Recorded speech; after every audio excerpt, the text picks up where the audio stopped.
Hello, Internet, and welcome to Saturday night's Star Power. Thanks for joining us for our Fate, JoJo's Bizarre Adventure, Jujutsu Kaisen, anime bullshit extravaganza that we're here for every other Saturday. Thanks for joining us.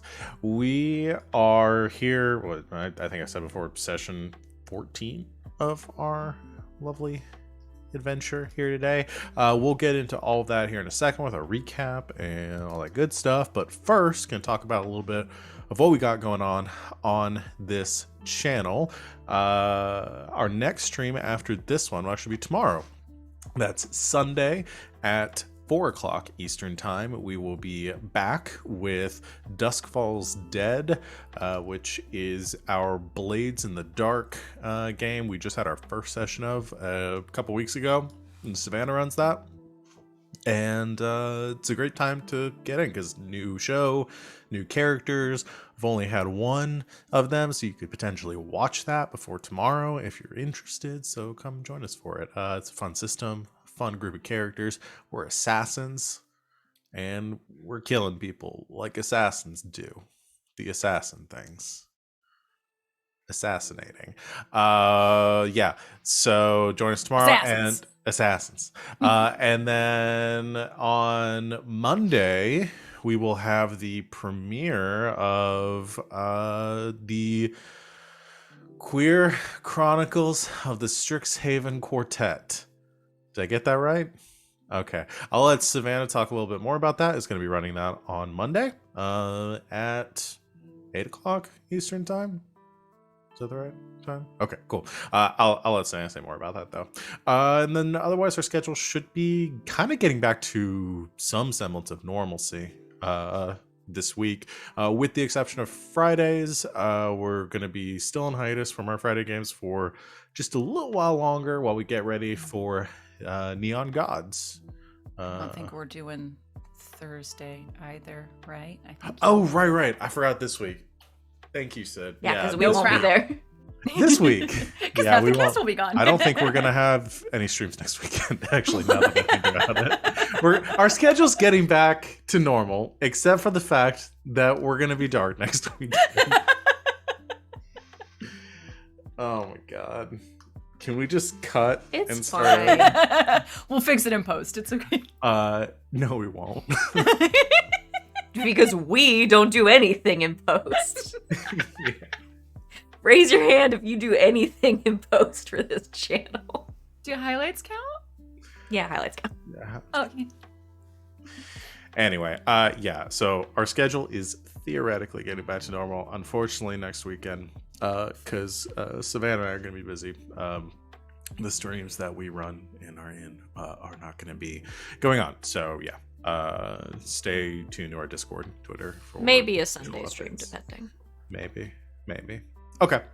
I'm just gonna stop talking about our schedule because I clearly don't know what's going on. I'm gonna turn it over to my cast here to introduce themselves, talk about what they're doing on and off this channel, and who they are playing here tonight, starting with Savannah. Hello, I'm Savvy. I'm at Savvy Seaworth on the internets, mostly on Twitter, where you can find my streaming schedule pinned to the top of my page. It needs to be edited, but the times are right, so show up at that time and I'll be doing something. Yay! I'm here Thursdays through Mondays, either playing in games or running them. Like Val mentioned, I run Dusk Falls Dead, or New Blades in the Dark game, on Sundays at 4 p.m. Eastern Time, so come hang out for that. And then on Mondays, now, at 8 p.m. Eastern Time, we're going to be playing Dungeons & Dragons. We have our premiere on Monday of the Queer Chronicles of the Strixhaven Quartet. A couple of these folks will be there, and a couple of returning faces that we love as well. Rob is going to be back playing with us, and so is Rachel. Very excited about that. But yeah, we're playing Dungeons & Dragons. We're using the Strixhaven sourcebook. We're going to be doing some of those adventures, so come join us for the first day of school. Which I'm realizing now, I don't branch out that much in the themes of the games I run, huh? We're just doing another school one. It's school or The murder. first game I ever ran on this channel was Slang 101, and it was called that because you guys are all in freaking college. And now we're in college again, but this time it's for magic people. So yeah, it's going to be a lot of fun coming out for that on Monday night. But today, I'm here for Star Power, and I'm playing Piper, who is the brazen professional singer-songwriter, and her anima Vega. And then I also voice Vespa sometimes. The bees. Hey everybody, I'm RJ. You can catch me at rjustice282 on Twitter and Twitch, where I tweet about the nerdy things of my life and sometimes no. You can catch me over at the Indoor Adventures channel on Mondays and Sundays. Mondays for our homebrew campaign, where I play a wizard. He's pretty powerful now. We're like level 18. Sundays over at the Witchlight Indoor Adventures again for Witchlight. I'm a stinky bastard man with a gun. I haven't shot it yet. I'm waiting for it. Of course, here Thursdays and Saturdays. Thursdays for our Elegant Creatures game, and then recurring for Star Power and Pathfinder. Finally, Sunday mornings over at the Hype Goblins channel for another D&D 5e campaign. Today I'm playing Feng. I think he's about to get his ass kicked. His anima's the Four Emperors, and sometimes I voice Omega. You forgot to mention that the person kicking your ass will be your elderly grandmother. Elderly is a state of, like, the mind. I'm Christina Sid. You can find me on Twitters at Greek Sid, generally talking about all these shenanigans on the internet. You can catch me here several nights a week. We are going to be returning for a second season on Wednesdays over on twitch.tv/critical misses for some more good society. Talk more about that later. And yeah, I run that game of Elegant Creatures that's been mentioned too. It's a lot of fun. But today I am playing Penny. Penny is the Tech Wiz member of the Isa family. Her anima's Omega. And I have lyrics.com pulled up because sometimes I yell lyrics out for Vega. Hey everybody, I'm Wings, also known as Danae Keener. What I've got going on this week, Thursday, over on the Indoor Adventure stream, Monster Noir has finally wrapped up. We started that one shot a few years ago, and now it is over. And so what we're moving on to now is Call of Cthulhu, but it is set in the SCP universe. It's being run by Media Flare, and we're starting off trapped in the endless IKEA. I'm going to be playing as a Viking out of time. So, and God damn, I rolled crazy stats. Like my strength is about as high as it can get, and my intelligence is higher than the intelligence-based guy. So if you want to see a super crazy strong buff Viking lady with the lowest sanity that you can possibly have, Thursday on the Indoor Adventure stream. But today I'm going to be playing as Vivi, who is a avaricious thief for hire. And I also occasionally voice Black Tortoise, who is one of the Four Emperors. DanaeKeener.com. DanaeKeener.com. I'm so proud of y'all. Y'all introduced yourselves, and I didn't prompt anyone or have to do anything. I didn't even plan for y'all to do that. Just like, I got started with Savannah, and then RJ jumped in. I was just like, all right, I'm just gonna let this ball keep rolling here. I'm so proud. You all get a cookie. We knew you were struggling today. Thank you. Okay, that's what it is. I only did it because the two before me did it. Yeah, it was pity competence. You shouted at us to introduce ourselves because you didn't want to talk anymore. Hi, Pity everyone. did not enter into it for me, Val, to be fair. It didn't. It didn't. Thank you. All right. Hi, everyone. I'm Val. You can find me at the Kraken's Crown. Here. This is the only place I can be perceived Thursdays through Mondays. playing and or running games, mostly playing games actually these days in a bizarre twist of fate. You can find me on Thursdays for Elegant Creatures. Fridays I'll be running the we're running the new game of Neon Gods, which I've plugged before. We're gonna be starting that in May. It's gonna be a good society based systems. We've kind of hacked and twisted a little bit to fit in a Wicked and the Divine inspired setting. If you're not familiar with those graphic novels, highly recommend you go check them out. Super fun. A bunch of gods reincarnated every 90 years or so and get like a year to live, and then they're killed bizarrely or inexplicably. So yeah, it'll be very fun. I'm looking forward to that. And then yeah, streaming other is I'm here for Pathfinders, and obviously around this game and Dust Falls Dead, and then the Chronicles of Riddick. I'll be here for all of those. I could only get it right once this stream. That's it. Tonight I'm running this game. Y'all ready to get started? Yee. Have a weird energy today, and I'm going to see where that takes us. Previously on Saturday night's Star Power, you found yourselves in the middle of a terrifying battle against the Phantom Nightingale. Physical manifestations of hallucinations and illusions caused chaos and destruction to break out. Feng attacked several members of your group, and a combined attack between Piper and Penny brought the booby trap down around you. In the ruins of the club, you dealt the finishing blow against the powerful entity, incapacitating them and shoving the head portion of this massive snake creature in the trunk of Penny's van. Nightingale reverted to their human-appearing form back at Piper's apartment, and you interrogated their motives. They told you the tribunal, the group of 3 powerful phantoms that they are the steward to, seeks to destroy this obelisk, this object of great power, as it contains a energy or a power to unmake reality. And they offered, as a gesture of goodwill, perhaps, to make introductions with the tribunal on your behalf. You declined to make a decision then and there and decided to mull it over a bit. Beginning to bicker a little bit afterwards, revealing after it was revealed that the obelisk that you're searching for is in the possession of the Isa family, a fact that Penny had recently learned.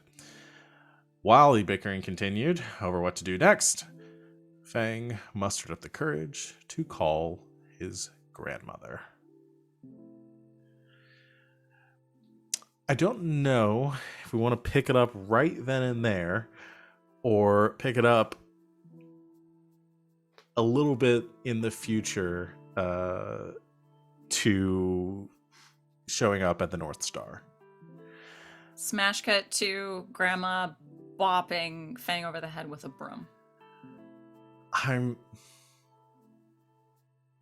Was there anything else we wanted to accomplish out of that scene, or are we okay to leave that there and jump to showing up at the North Star for your inevitable... I assume this is part of your planning for what to do next, because you have some options, some things have been thrown out.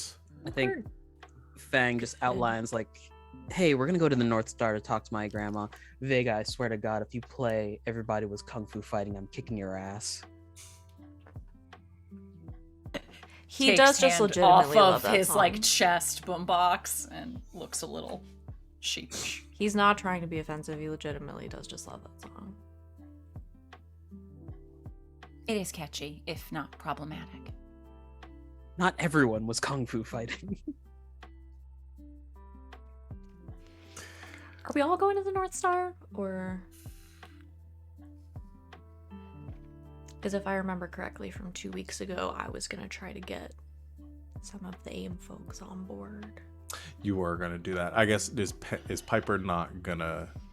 If Piper wants to go somewhere else, do something, doesn't have to be part of this scene. Do you Let's want set this Piper up. there? Yeah. Let's get everyone there so we can all get on the same page what to do next, and then we can break off from there. Because I assume this might be the best spot to come up with what the next scenes in the session are going to be. Sure. We tend to preemptively break y'all off into groups, and then shit goes down, kind of without That's true. without planning. So I'm gonna fight that impulse.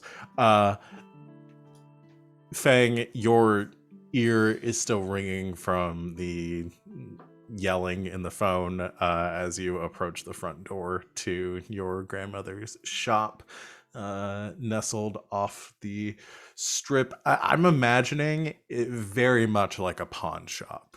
Is kind of what we're getting, whereas the the store in Miami in the prior timeline was more of like a bodega sort of thing, and was like kind of an older, very colorful, like this is classic Las Vegas kind of architecture, single story, like flat kind of sandstone building with big like neon sign. They've got like the iron bars by the cashier. Yeah.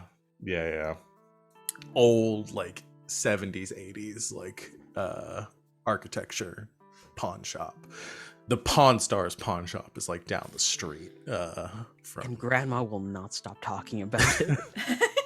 She hates them. But she watches it every week. Yeah. I mean, for good reason. They kind of suck. So yeah, I imagine maybe a little bit nervous. Yeah, like Feng stops at the front of the shop and hands on hips, staring at the door. Deep inhale, goes to his waistband and then just tightens it.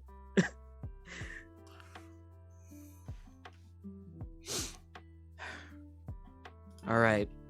If you all prefer to turn around and not witness a murder, I don't fault you. Oh no, I want to see this happen.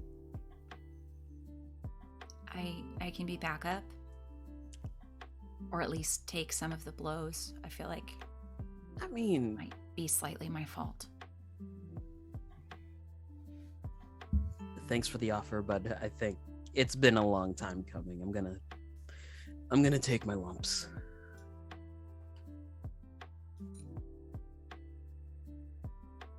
Vivi is wearing like enormous sunglasses. She's incognito right now because she doesn't know if Fang's grandma knows who she is, but she's not going to take that chance. And she like just leans in. She says, "Go get him, Slugger." Fang opens the door. There's like little jingle of the bell.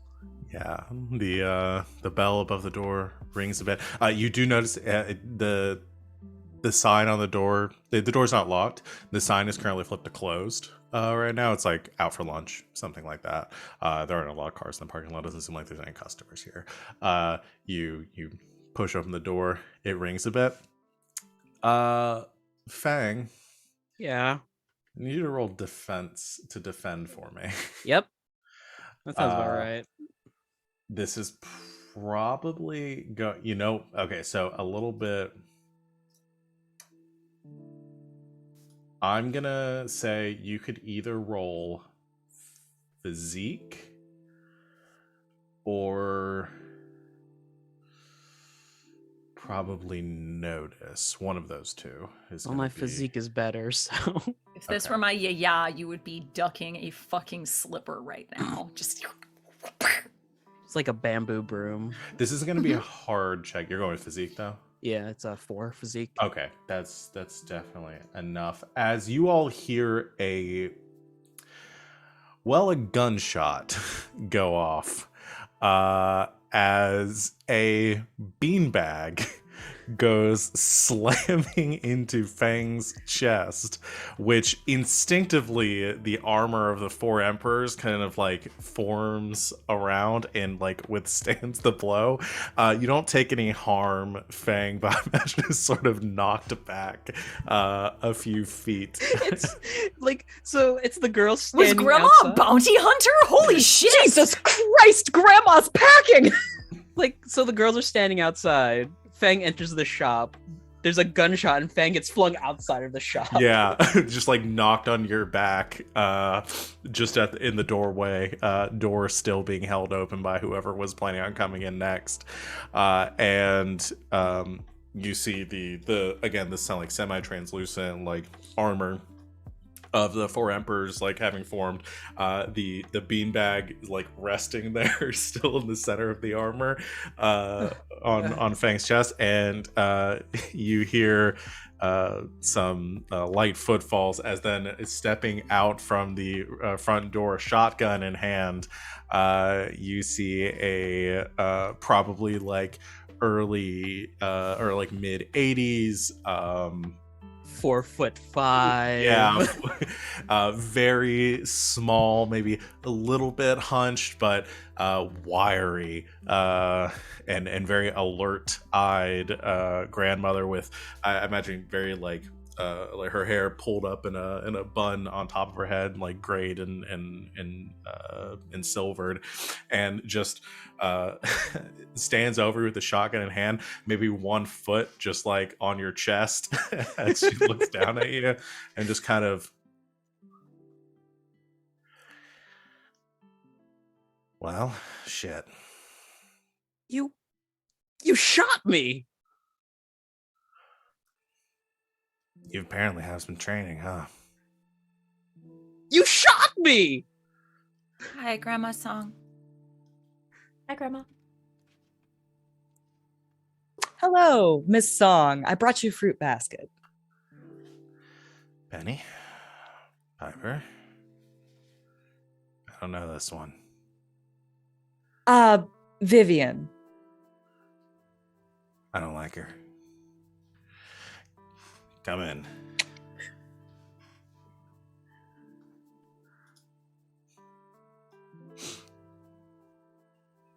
Ow, I guess. Come on, Fang. Let's go. And as she heads into the shop and Fang gets up, you just hear her yell back over, "Don't touch anything."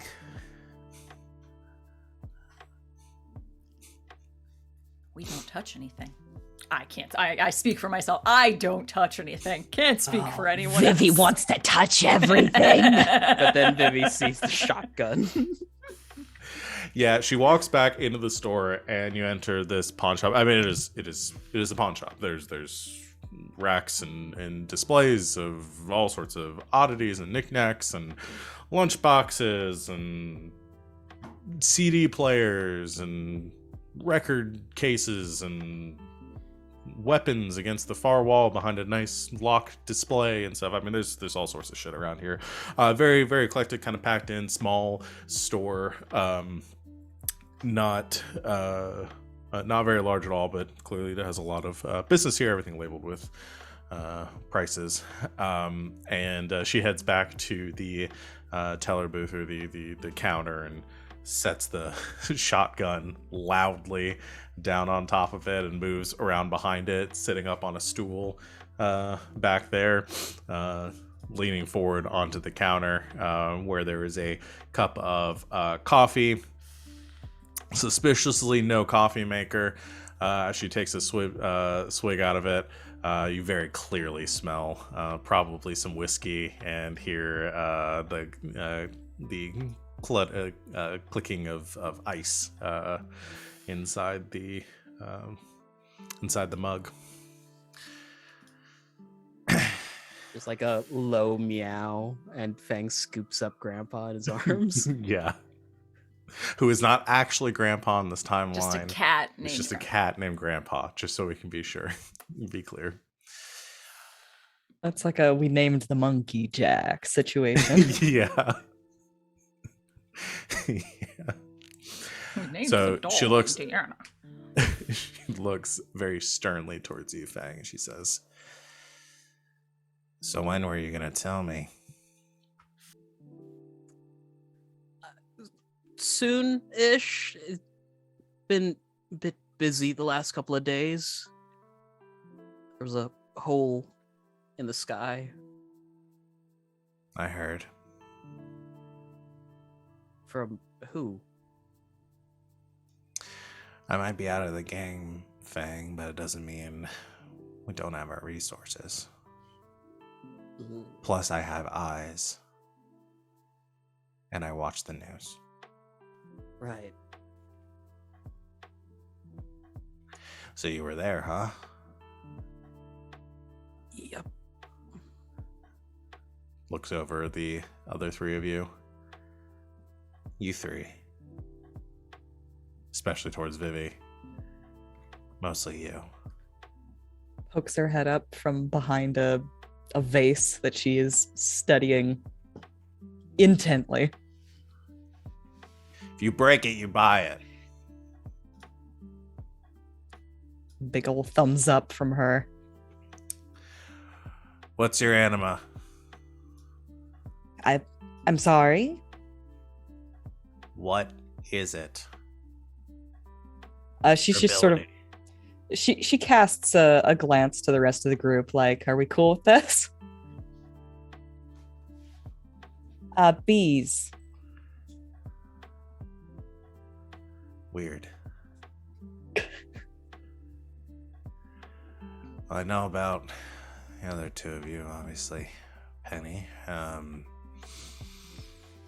Piper, you're hard to miss. What do you need, Fang? Fang casts exposition. It's super effective. And so we were wondering if there were any records or anything like that. Just to be clear, do you tell her everything? Like with Nightingale and the Tribunal and the Obelisk and all that stuff? Yeah, I feel like Time to come clean. Fang Okay. can't lie to his grandma, so that's why he hasn't called in a while. Yeah. I imagine she's just stone-faced throughout this entire conversation, only breaking to take a drink. And finally, when you finish, she says, Did Boy. you know that some of the vases have phantoms in them?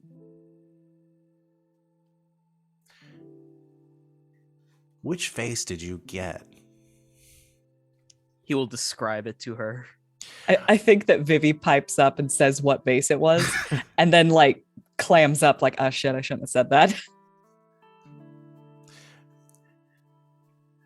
You were supposed to deliver the blue one. Looks over to the outline of the missing vase on the shelf and then to the blue one. They were both blue! Wait, are we saying all this has happened because Fang fucked up and picked up the wrong base? Sorry, messed up and picked up the wrong base? No, he fucked up. I want to make sure that we're all clear on Oh, that. okay. I thought it had kind of a cyan tint to it. Not helping. Boy, I never wanted you to get involved in any of this. I mean, with things going as they've been going, I think I was gonna get wrapped up regardless. Yeah.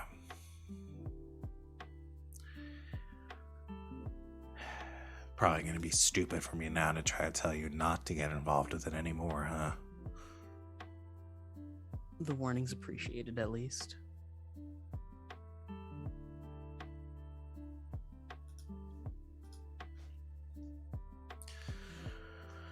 All right. And you, it looks to Penny. What is that fool of a father of yours up to? I honestly don't know too much, except in the past day or so.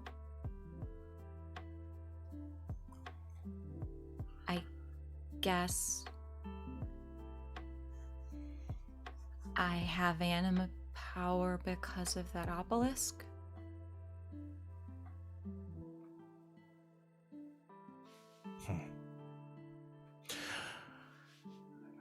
I guess I'd always wondered where it ended up. You knew about it? Oh, yeah, I mean, all three of the families were aware of it. Your family was just responsible of hiding it, keeping it safe. I didn't realize that the morons were using it. Guess it explains the percentage of awakenings that we see within the Isa family compared to the others. Our family usually skips a couple generations, then we get, well, ones like Feng are the ones that usually get it, not the ones with half a head on their neck.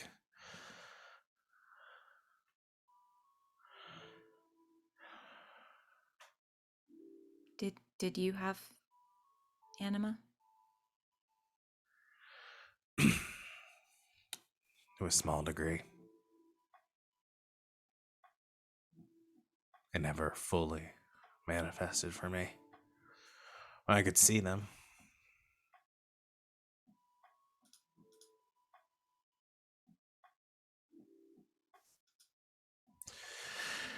All right. Well, I think I've chewed the four of you out enough. You need help. Yeah. Yes. Come on. Hops down off a stool, shrinking about 6 feet, 6 inches, 6 feet. 6 feet disappears into the floor. Or was the stool super tall? Yeah. More of a pedestal, really. Yeah. 3-point landing at the bottom. Your grandma's Negasonic teenage warhead. Crater at the floor.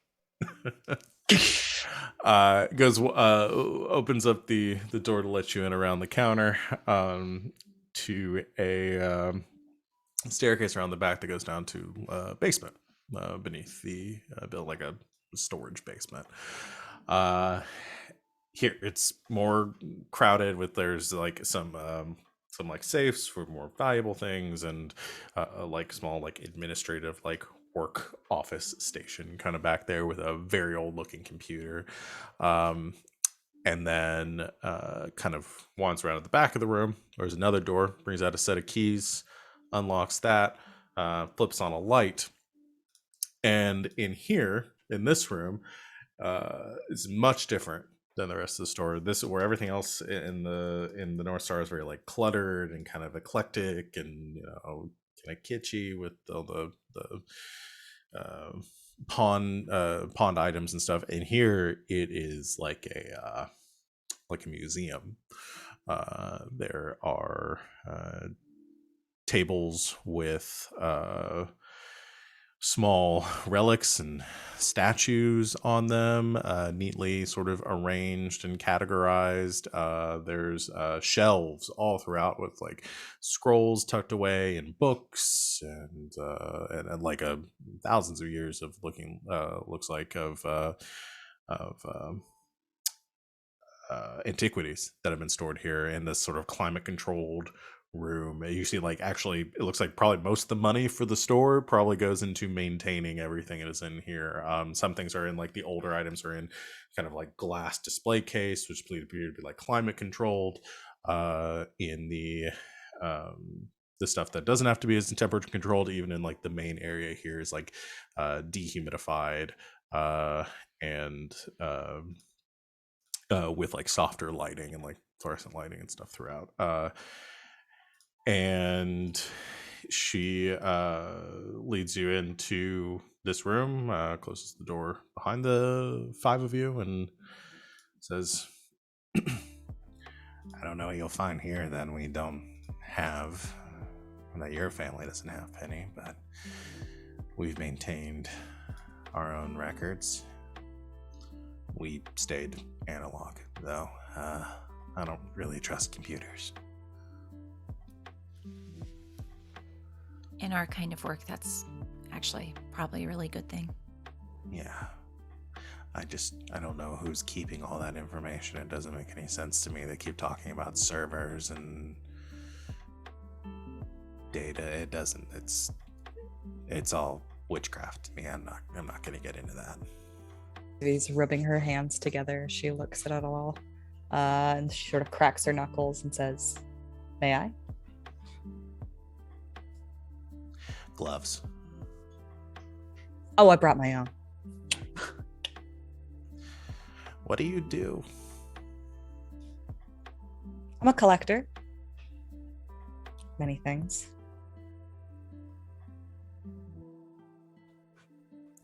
Vivi's got a lot of hobbies. I like you a little more than before. Aw, that's sweet. Just put everything back where you find it, okay? Like to keep things organized in here. Oh, And I've got a gloves. very good memory. Don't worry. Masks too. All right. I'll be in the shop, making sure we're not getting robbed. Thanks, Grandma. Do you have a license for that shotgun? Never needed it. Hmm. I don't want the government knowing I have it. As she shuts the door behind her. Again, And the only people that know it exists aren't a problem anymore. And that's when she murders the four of you. How many people do you think your grandma's It's a good killed? run. Gas just starts filling the room. You know, at least 10. Conservatively. I'm lowballing it here. I mean, when you get to a certain age, the bodies start piling up. They do say you get more conservative. All right, this conversation. I'm gonna bounce from this conversation. We said conservatively. No, I just repeat- couldn't tell who was responding there. If that was Piper responding or Savannah responding. On Because that Saturdays, was I'm an- not sure.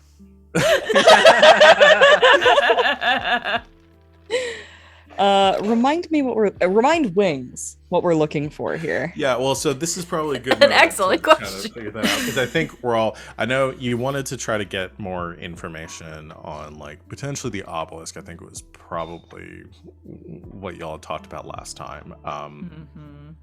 But I also wanted to let's take this as a moment out of character to decide what on your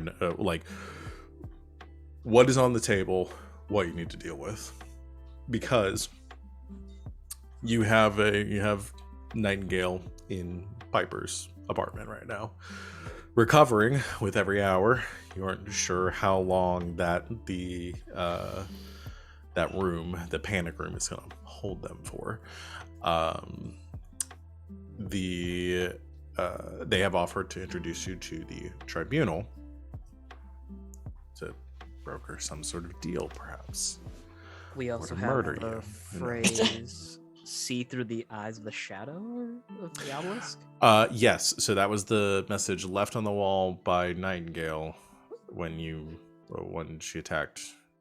they attacked Jackie. Mm-hmm. It was somebody. See through the veils, through the Look through eyes. the veil, The eyes shadow and- of the obelisk. Eyes and shadows. Look beyond the veil through the shadow of the obelisk. That's close. Veil That's the it. 16 Yep. colossi I just and found revive it your in my dead notes, girlfriend. Yeah. Look through the eyes of the shadow of the veil of the. The eyes of the beholder. And a partridge in a pear tree. Yeah, Incredible. we got it. In the hole at the bottom of the sea. Help. Hi, And that's what's when the gas starts filling the room. Rocks fall, everyone dies. No. Yes, look beyond the veil through the shadow of the obelisk is All what right. they left on the wall. I think that's specifically what Vivi is looking for. Probably tertiary, just like, any fun artifacts that, might be housed Useful. in the building still. To be useful, right? Of course. Because the Isas have some shit, but at this point we don't trust the family, so we can't like really get a lot of stuff, I wouldn't imagine. So Yeah. if we could find any of it here. Well, you've hit a lot of dead ends with things being locked behind like credentials and access, like clearance and stuff. So exactly. But ain't none of that here, so no. it's just the only barrier is density. Yeah. And not having search algorithms to use. Yeah. Exactly. Okay, so looking for information on that phrase, cross-referencing it with the obelisk, looking for any information that you might have been unable to gather from the ISA directories. So that's one thing that we're dealing with here. The other thing that had been brought up is Piper is whether or not y'all wanted to try to meet with the tribunal, or what you were going to do with Nightingale. If not, because Piper had talked about potentially getting AIM involved on that. Mm-hmm. Right. We had the meeting place. Yes. I suppose Vivi will be looking for anything about Nightingale or the tribunal as well. Just literally any relevant information. Sure. Yeah. We can look for that too. Yeah, just anything useful. Okay. Any artifacts that seem important or that we might be able to use and not die. I always struggle to find the most interesting way to do research to get everyone involved.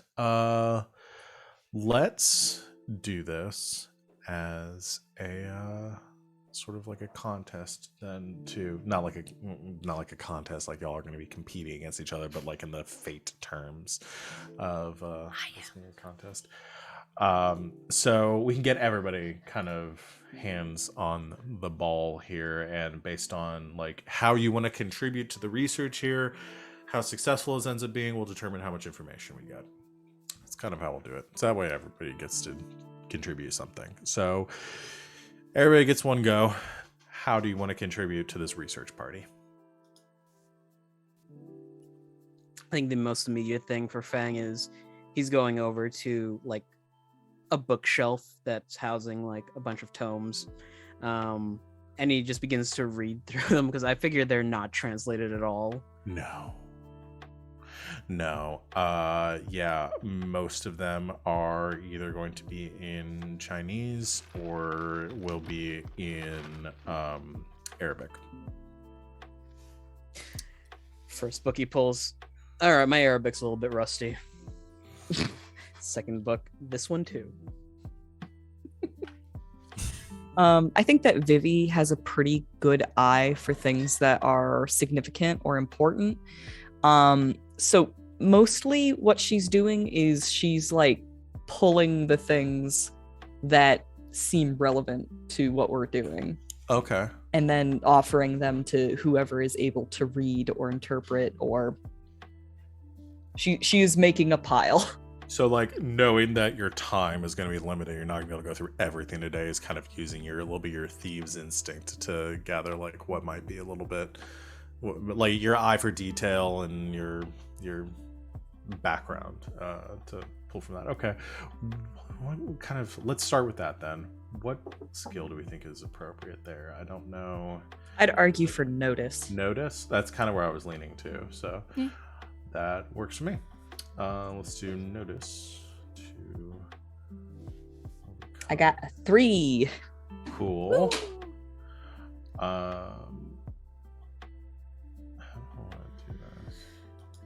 I feel like Penny can probably be one of those people, like translating and or seeing if things are relevant with some lore. Seeing if we're on the right track with certain things she knows about the families from her. You're the second layer of the filter. Yeah. Yeah. Okay. So yeah, let's do a lore roll from Penny. Alrighty. who was treating me right last time? I think it was the pink. All right. So we had a good from. Okay. So 1 plus my lore is great, so that's a 5. Oh damn. Okay. Nice. So that's a Nice. superb.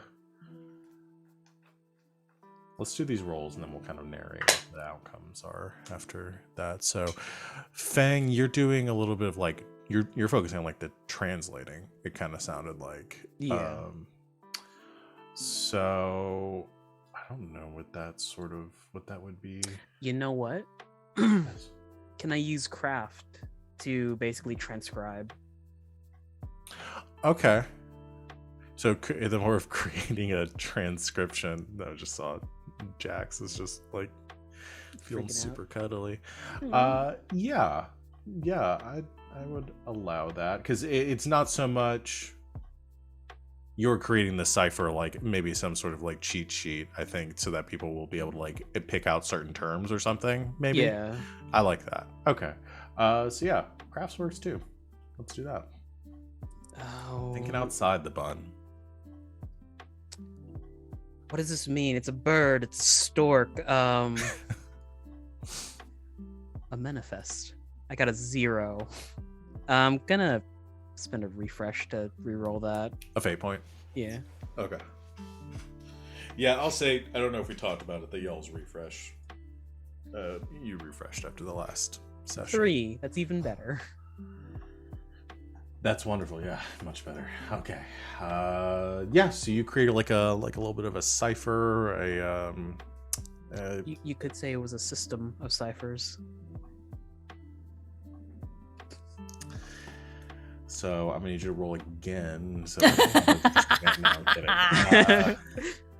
All right, yeah. Well, yeah, you create a little cipher for everyone to pull from, like while Vivi and Penny are going through. Yeah, I don't know if either of you speak Chinese or Arabic or can read it. I imagine like Maybe? I could give justification for each of you having like a basic understanding of like the alphabet and maybe how to read some simple phrases. Yeah, I think Vivi can read it phonetically, just due to her eidetic memory. She probably knew that it would be useful at some point when she needed to pick out the right thing to steal. Yeah. And I would imagine a lot of the Isa stuff is also probably in some form of Arabic or Yeah. more ancient form. So maybe like just like a very basic knowledge of Arabic for Penny. Yeah. Yeah.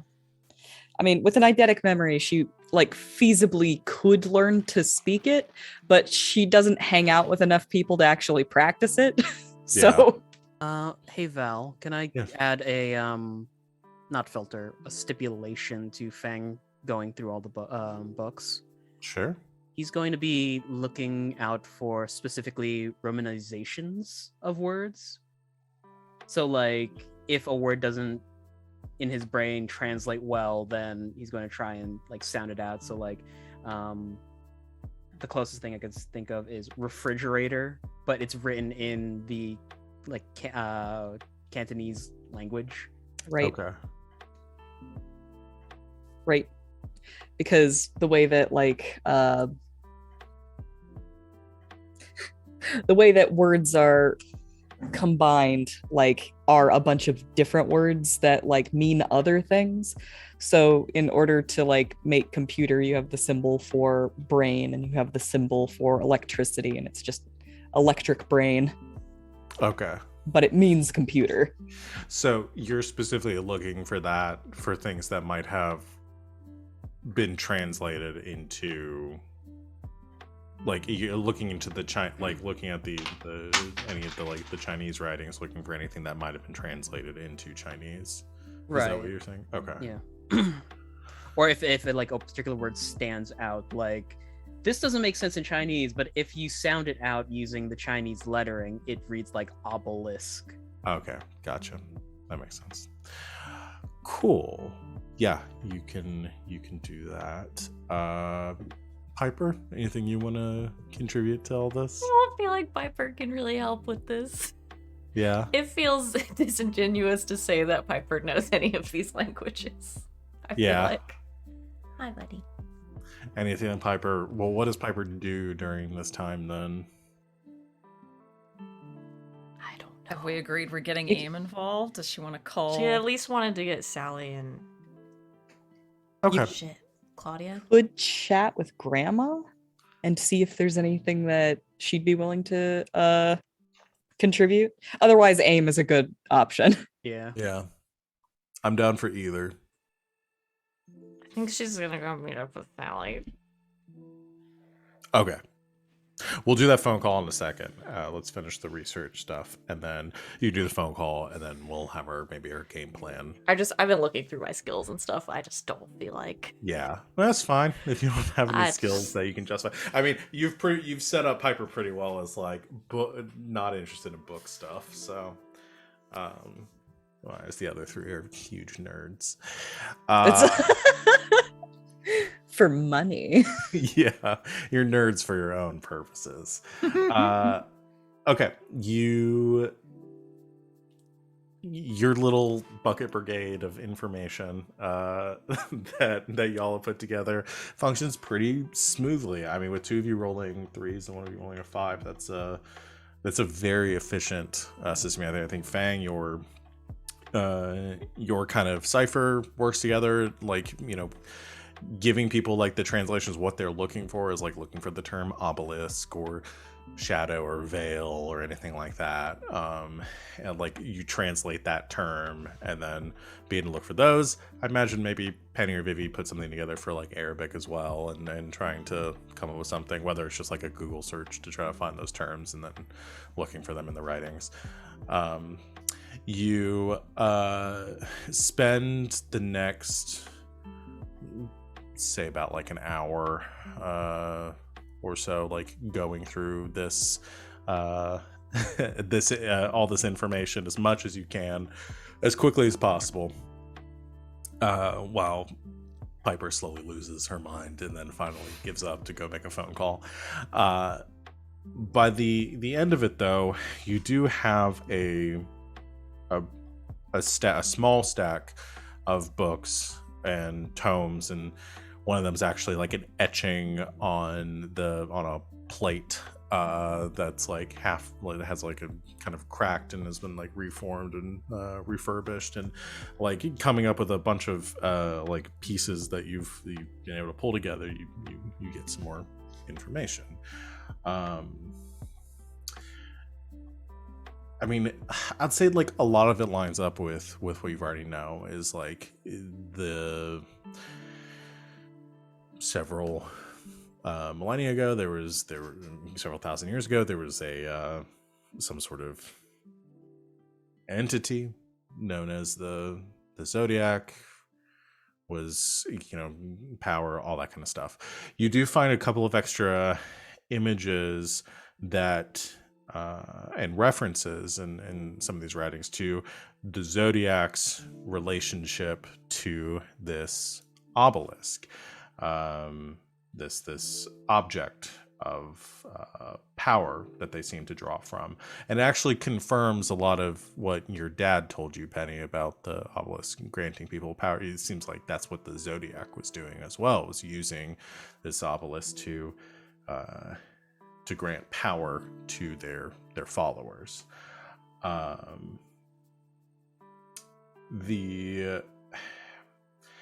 There's this weird like timeline that, or like a chronology to the documents, that it's sort of hard to piece together whether the obelisk gave the Zodiac their powers or whether the Zodiac created the obelisk. It's unclear in the writing. Chicken and the egg situation. Yeah, but they came about around the same time, and there are a couple writings that maybe indicate that this obelisk was actually created by the Zodiac in some sort of like container for some great power that they was then like bequeathed to their followers. One of the things that all the writings sort of confer on, though, is that around the time this happened was, and this is something on your, like, that some of your translations are able to pull apart and you're clued in on, there was a sort of a convergence, like something that happened around that time. Prior to that time, there was this sort of metaphysical power that existed, sort of permeated the world, that a lot of these shaman and people, practitioners of magical arts, would draw from another world beyond our own, that they would describe as this almost like they're existing like a veil between two worlds, this other realm. And in a couple of the writings, it's given a name called the Mirage. This other world where these entities existed, these supernatural creatures people would occasionally cross over to, and that like later some of the like more recent writings and stuff on philosophers and scholars that Grandma has kept maybe articulate that this is where a lot of folklore and stuff came from, and you know, people crossing over to this other, you know, the you know, like Celtic folklore in the world, like the fairies or the afterlife or hell, or you know, things as often as like modern Christian religions and stuff, or you know, like Dante's journey through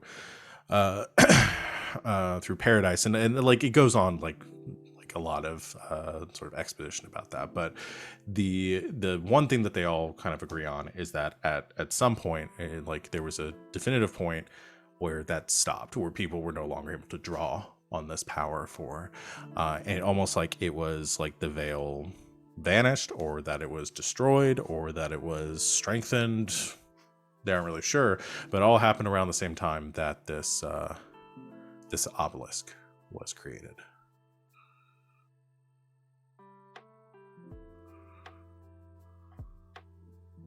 And since then, people with anima or without them have been unable to travel between those worlds, and it's believed that's where the phantom come from. And for a long time, they would only cross over sporadically. You deal with a phantom, you know, one or two in a region per year. Up until recently is when they've started crossing over in greater numbers. So that's what you get about the obelisk. As far as the tribunal goes, you don't find any modern reference to a tribunal, to Nightingale, but there are some very ancient writings from before this veil was destroyed, where people reference going over to the other side, this other world, this mirage, and encountering powerful beings. And there are writings that suggest that this world was governed by three powerful entities, and that served to keep the world in balance. And the descriptions of those three is that one lorded over the domain of fire and of metal and of creation. Another one lorded over the domains of life and death, and the last lorded over the domains of reality, of fate and destiny. I think Feng takes off a pair of glasses, sets them on the table that he's been like piling books and stuff on. Why can't it ever be like the Lord of Candy Mountain?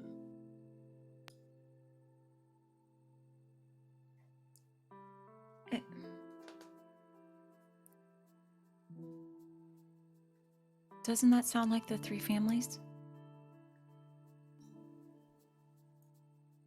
What do you mean? reality and destiny. It's kind of like what we can do with Omega sometimes. Go back and forth through time. Change things. We're not supposed to, but we could.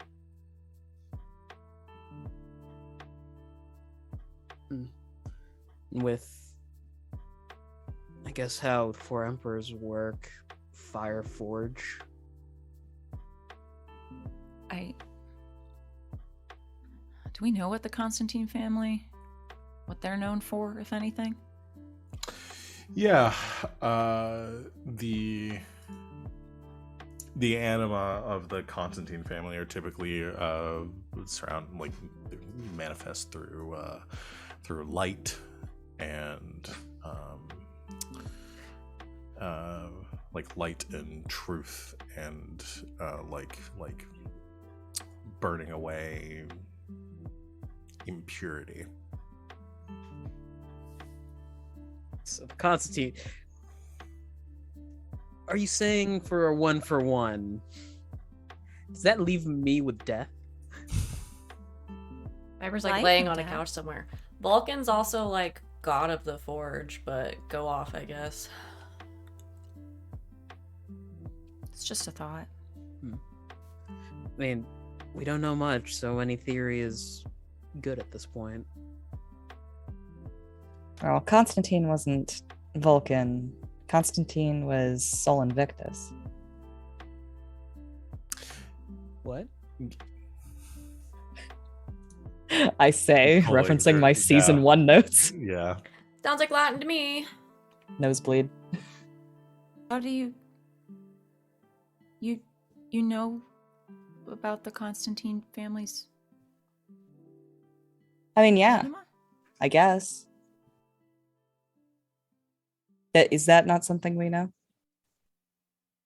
It's not something I know, but we've never based our knowledge base off that, so. God damn it. Are you time traveling again? No, it's just sometimes I get things mixed up. Do you have anything else that you think you might have mixed up? Maybe it's stuff we don't know. She sort of leans back and crosses her arms. Maybe. I mean, honestly, if I'm gonna start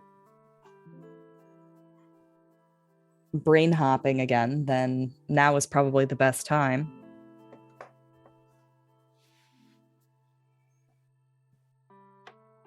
Could be useful. She's gonna like pull out her phone and like take out like a meditation app. And she's all like, all right, let's see where this goes. I'll go make some tea, I guess. This isn't the cyanide tea, right? Or the arsenic tea, or whatever it was that you No. put in the tea last time. No. Some people just can't handle their Forgot arsenic. about that. I honestly started having a problem between like myself remembering what was this season and what was last season. So Vivi's misunderstandings Are completely understandable hit because me she on like actually a very lived personal them. level. Because that's me on a daily basis. Like, oh yeah, because they did that thing. I was like, nope, that was last season, not this season. I may or may not have done that on purpose. And just a reminder, I think I gave you the name of the name of the 3 phantoms of the tribunal, didn't I? Yeah, Thanatos, Yeah, Vulcan, it was, and Yes. Yeah. Oh, okay. That's why Piper was being snotty. And Yes. Nemesis, yeah. Yeah. Also because she's Vulcan, bored. Vulcan, Thanatos, and Nemesis. And was it Vulcan or Thanatos that had Stephanie? Stephanie. That That was was Yeah. Vulcan. Yeah. Vulcan. All right. Update my notes. Roman god of the forge. yeah. I mean, She Her says to because she sat Hephaestus. around playing a Sherlock Holmes game for too many hours yesterday. 3 big boy anima. imagine Piper has Fang's laptop playing like some Nancy Drew on there. Mm-hmm.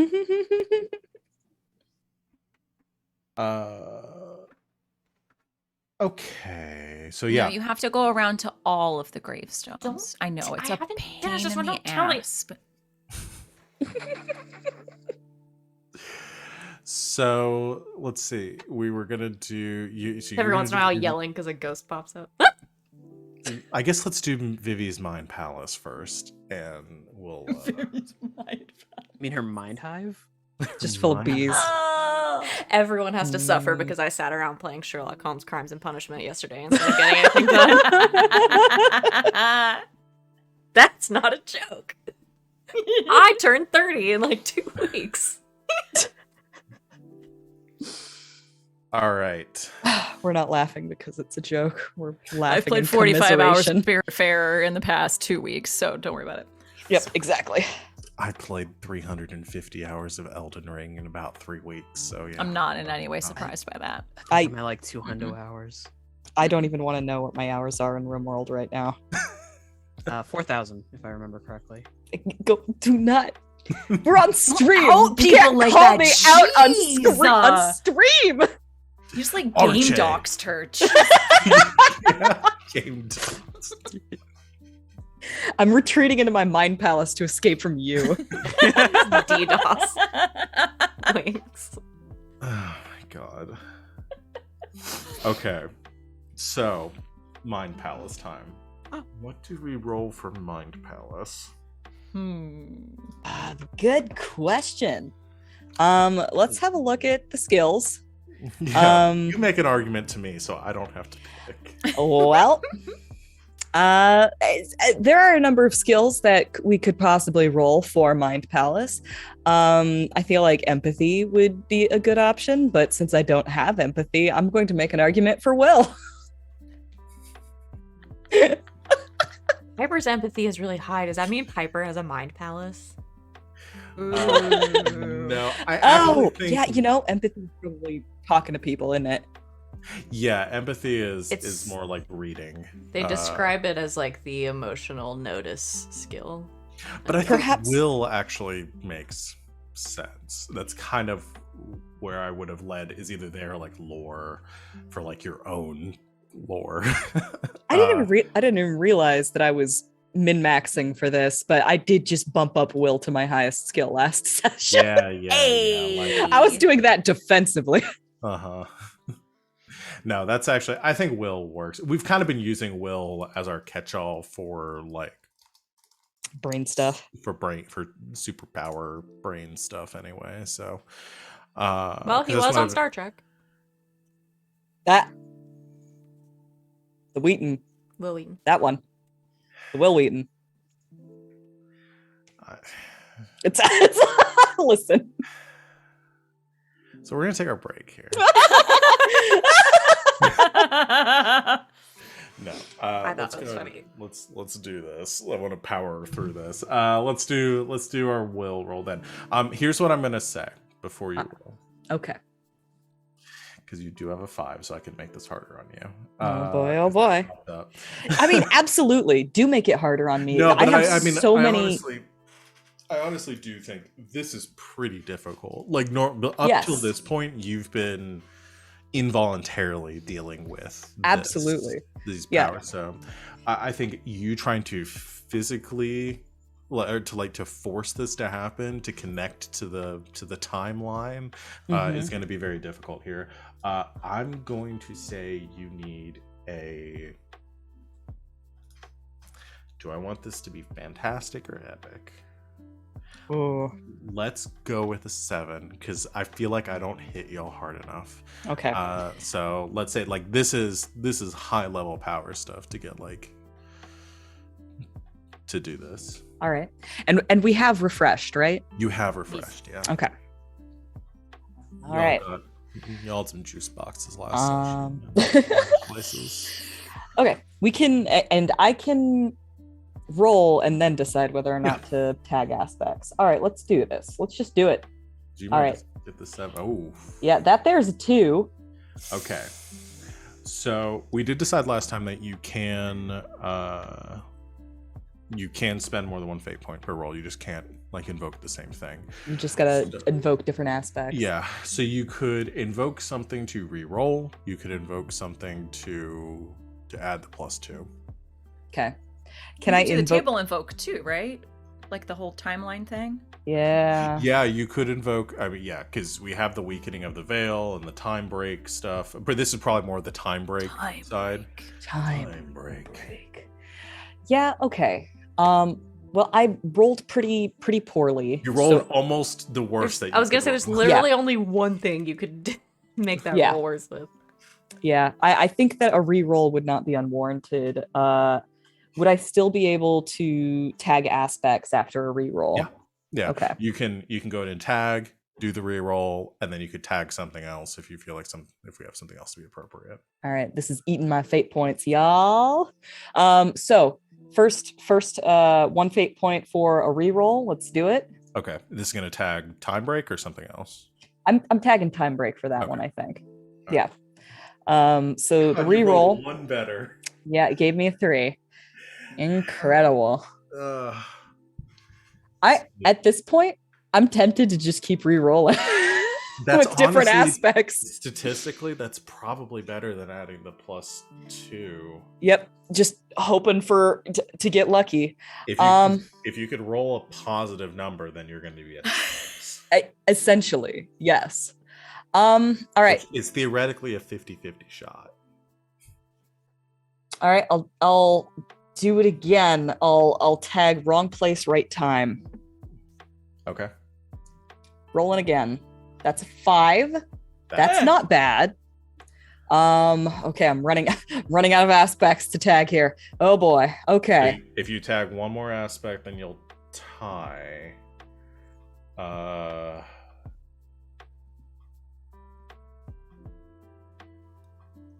The only thing I could think that you could potentially do here to go over would be to use your manifest overdrive. The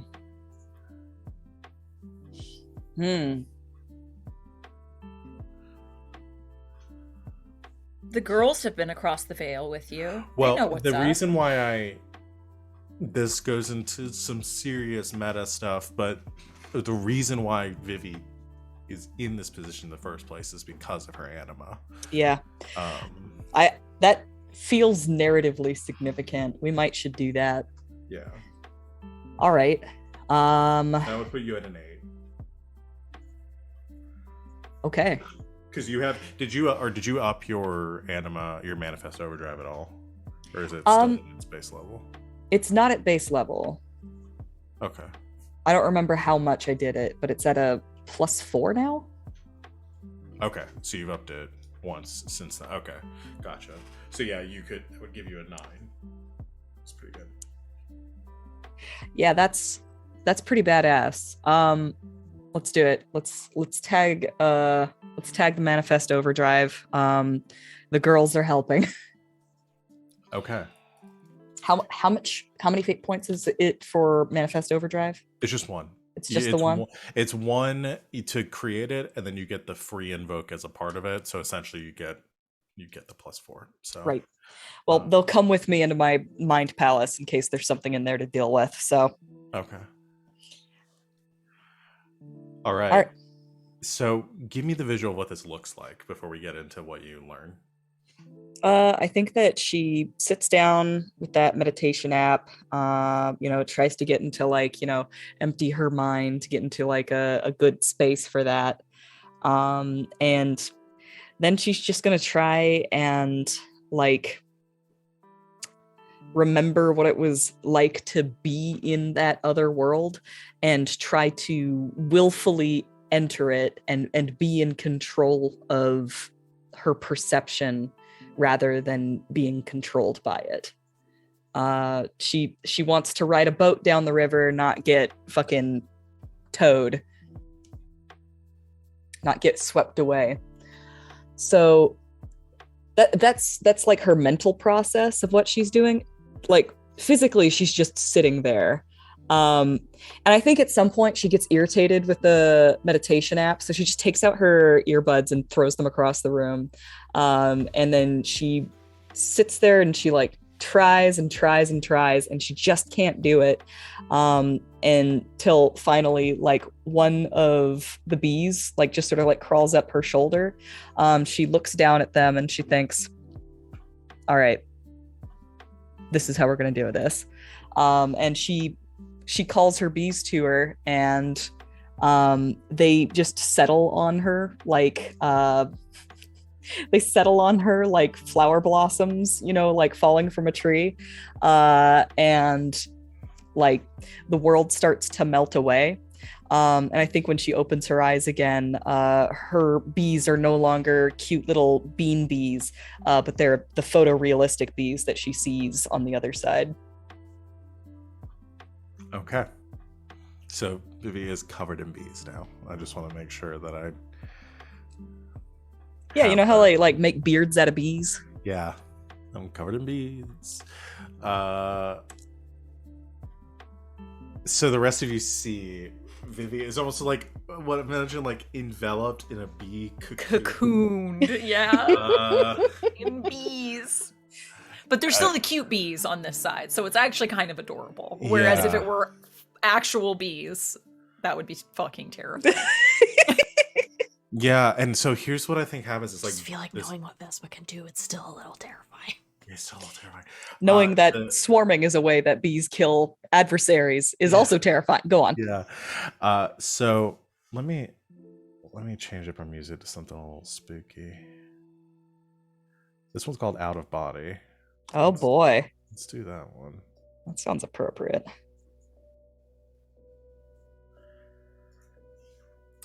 As it, like darkness sort of envelops you, Vivi, as these last couple of bees settle in over your face, then finally like swarming over your eyes. And I mean, it's coming. I mean, because you have full control over Vespa, like you know Vespa's not going to hurt you. But it's giving like there's this like almost this like vibration around you as like all the bees are stirring. The rest of you from outside, I imagine this is utterly horrifying to see somebody just completely cocooned by bees, while Piper is just not paying attention and playing Nancy Drew. As that last bit of light disappears, like you can see through some cracks, and you can see Vespa kind of moving and shifting as like some bits of light begin to kind of peek through some of the imperfections in this shell around you. And yeah, you get that flash where like you see a bee kind of move past, and it's a little cartoonish one, and then another one moves past, and it looks like a real bee, and then that happens again as this light flashes and kind of oscillates back and forth, and then finally like it kind of breaks away and you can see more clearly an image. It's like you are watching like a screen or a movie through this like frame of these half real, half cartoon bees that are forming around you and around your face. And it comes in flashes, and I think like it's like your own memories interwoven with these other memories that you know are yours, but you also don't remember when they happened. You see like the recent fight with Stephanie in her office, and her attacking, and then you get another flash of sitting in Stephanie's office across the table from her and having a conversation and making this deal about Constantine and trying to figure out what he's up to, and making this devil's bargain with her. And then you flash to this fight against Nightingale, and like the aftermath of that, and once again it cuts to this alternate memory that you have of being in this strange otherworldly place, and you're following Keanu and entering this like palatial, like this massive chamber filled with all these statues around you, and this weird Alice in Wonderland dreamscape. And it cuts back and forth to a couple more like that, where like these strange images of your life kind of blending together.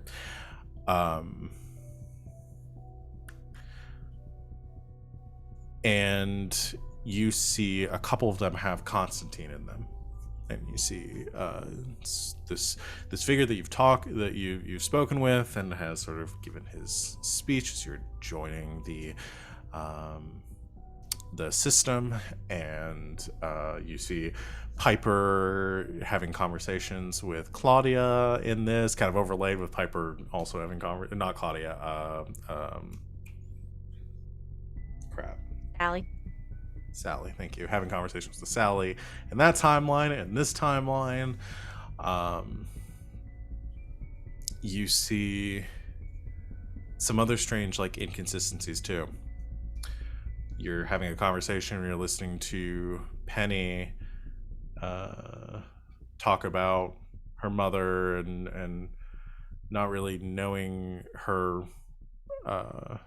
much about her family, to Penny and the Isa family, and learning and being like fully in her power, much more confident, less timid. You see Piper and her sister. And then remember, Piper didn't have a sister. You see Feng mourning the loss, the potential, what you thought at the time was the death of his grandpa. And Feng with a cat, and he's also calling grandpa. It's talking to him. And then you see Feng talking with his grandmother only recently. And a grandpa that doesn't speak.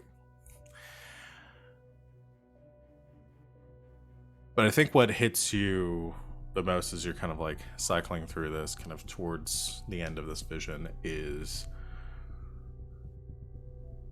a decision that you made along with the others to save the world. Like this tension, this break, the world was falling apart, this Zodiac was going to be returning, and you were being terrified and unsure of what to do, and realizing your only option was to go back in time to stop it from ever happening. And that battle. And I think that like convergence and seeing that image of like Penny reading this like this or seeing this image that Moxie had pulled up for you, and then that same image playing out in real life, and knowing that was you. And it's like everything is dawning, and you're in that like last image of everything just sort of being pulled away, and having defeated the Zodiac and doing something impossible that should have never happened, and all of you being thrust back into time and losing these memories that you still have but nobody else does.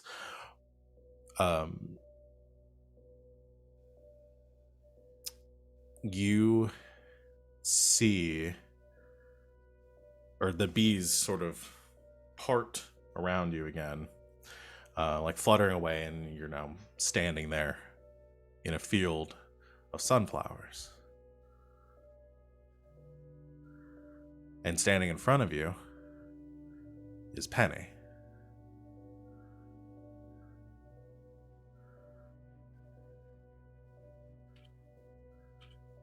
She looks around, sort of like takes a bee onto her hand and lets it crawl. And she like turns it this way and that as it does so. And she says to her, "You're not actually Penny, are you?" No. We've been through all of this before, and we didn't fix it, but we stopped something terrible from happening. You did. You delayed it for a time. So how do we fix this?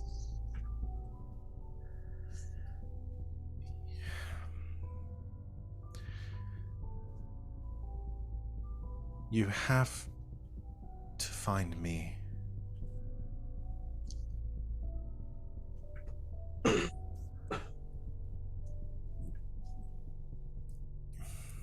You have...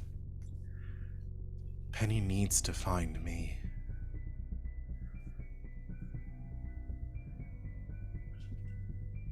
Are you still here? No. I'm there with you.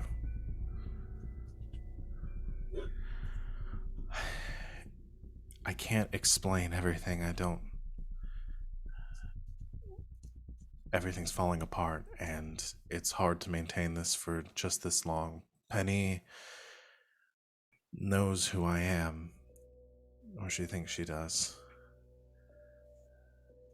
I've been trying to reach her, but something's different. I need to speak with her. Vivi nods. Tell me your name.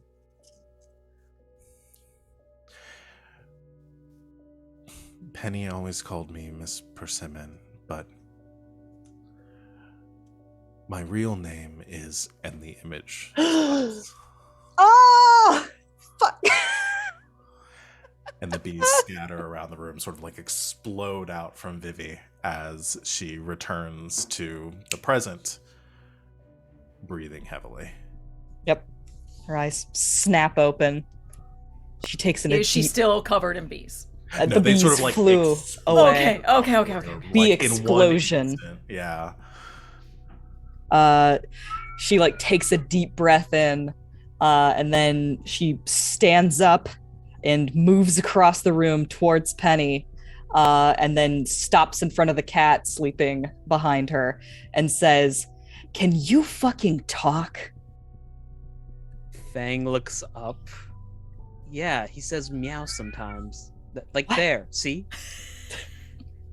She turns and looks at him and says, "Why did you name him Grandpa?" I didn't choose the name.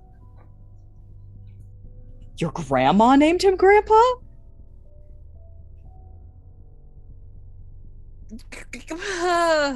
She looks at the cat and she says, "I'm on to you." Anyway. Cat just, like, half asleep, looks up at you. Goes back to sleep. She turns and looks at Penny and she says, "You need to find your other self."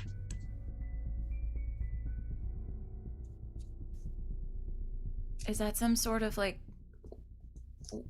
weird like meditation thing that you were listening to? No, listen. We've been through all of this before. You used your time powers to go back and prevent it all from happening. And then everything happened again, but different. Okay, right. That's what all these fandoms have been saying. Okay. In the other world, there was another you. You called her Ms. Persimmon. You need to find her. Does that name mean anything to this Penny? Huh.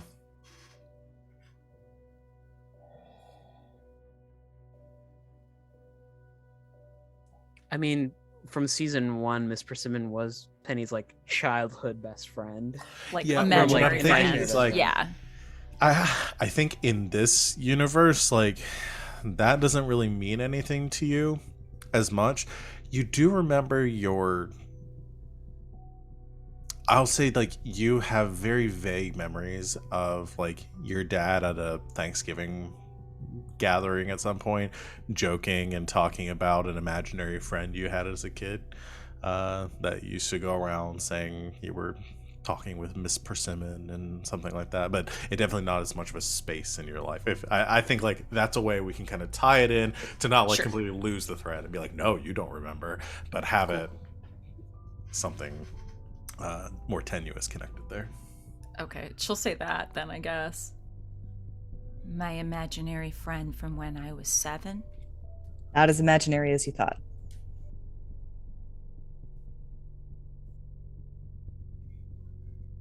I have to find my not imaginary friend.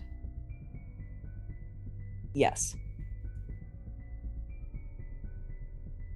Had your anima manifested by then? Maybe she's an anima. So I had 2 anima? I don't know. I mean, usually that's not the way that it works, but maybe she wasn't your anima. Maybe she was just an anima, a phantom.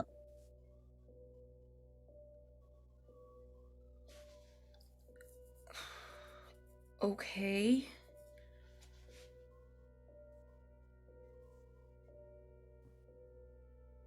Do I have to like lay down like you did and get covered in bees? Because I don't. No. I'm realizing that I have like a newly found phobia, and it may be that. So I don't. Yeah. Well, I hope you're not scared of the dark. Because it's not the bees, it's your anima. The tiny shadow at Penny's feet just looking up at her. Omega, does any of this ring a bell? Pseudopod shrug.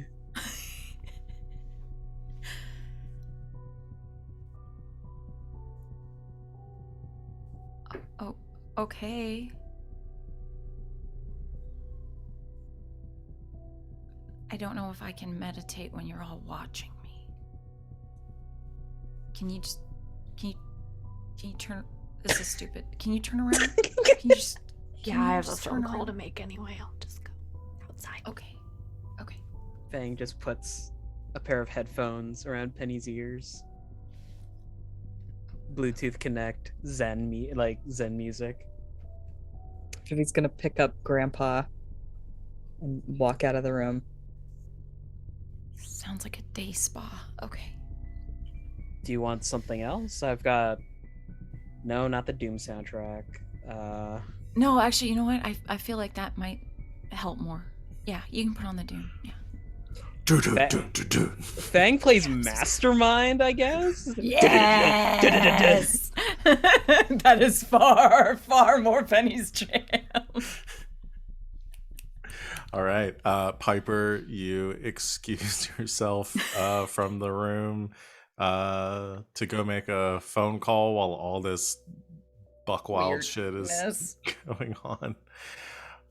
She knows she's wanted- not going to be able to contribute, so it's like, you know what? You do that. Just tell me what happens when I get back.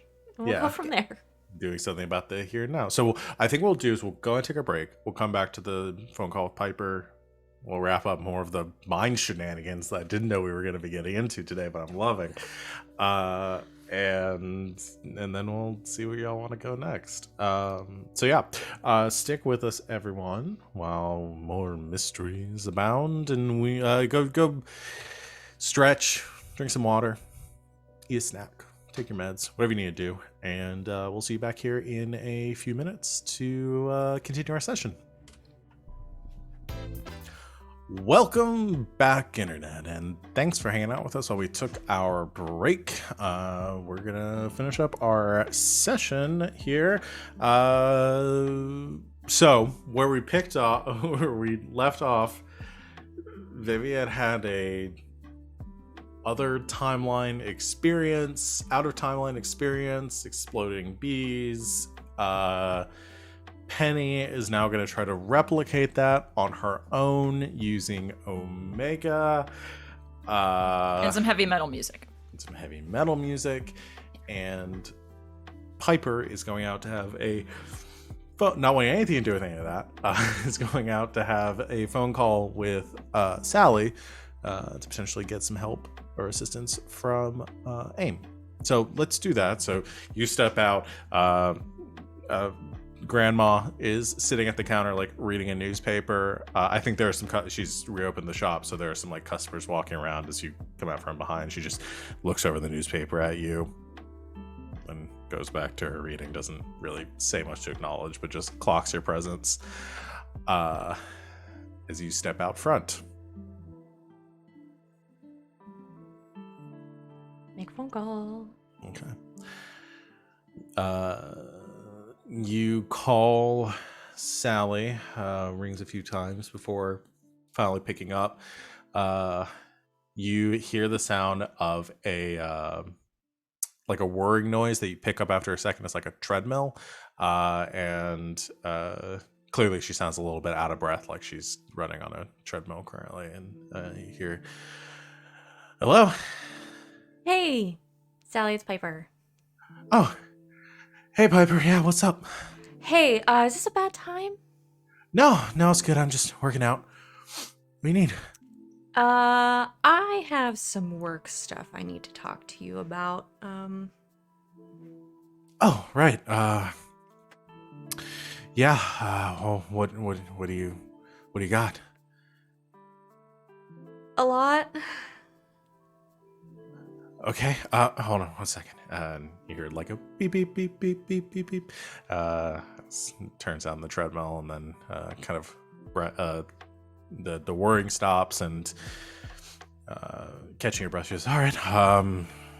A lot. Like I need to suit up, or a lot like we need to meet at a bar." We could meet at a bar. Actually, I'd rather not talk about it over the phone.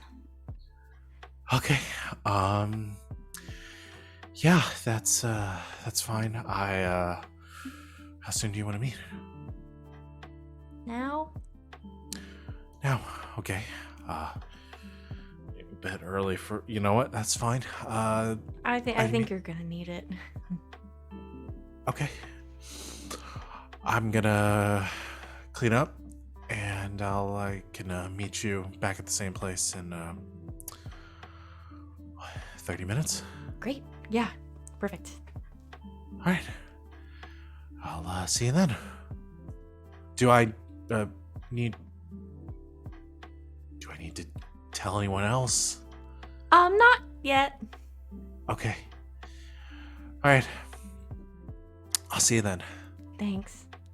All right. Bye. Bye. Hangs up. She's gonna hate me. Do you go back in and tell everyone what you're doing, or you just leave for the bar? I just text. Okay. Shoot everyone a text. Let them know where you're going. Yeah. And everyone's a little preoccupied. and you head over to the bar, which we haven't named or described or anything. It is a bar in Las Vegas. I'm not going to get too hung up on the details. We can just go ahead and continue this scene. It's called the Drinking Bird. The Drinking Bird. So is there, yeah, okay. I just want to make sure that we were all on the same page with that. So yeah, you head over to the Drinking Bird, and I imagine you pull up and find a booth or something to sit down somewhere out of the way so you two can have a private conversation. And about 5-10 minutes after you get there, because I bet you get there pretty early because you just head straight there, Sally comes in, hair pulled back, clearly a little still a little damp, just like in a very loose ponytail, and wearing like joggers and a tank top, like nothing special, but clearly has just worked out. And she gives a wave to the bartender and comes over to your table and sits down and says, "Did you already get drinks for the two of you at this point?" Or okay, it sits down, says, "Thanks. I don't usually drink this close to working out, but like you said, I'm probably gonna need it. What's going on?"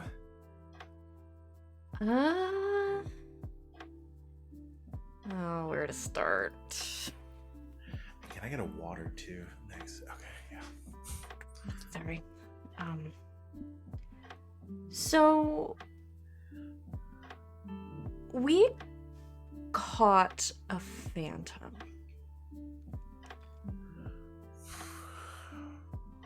Cool. For like any reason, or like where are you keeping it? In my panic room. You have a panic room. That makes sense. Okay. Does it? Yeah. Keeping a phantom in your panic room. Why?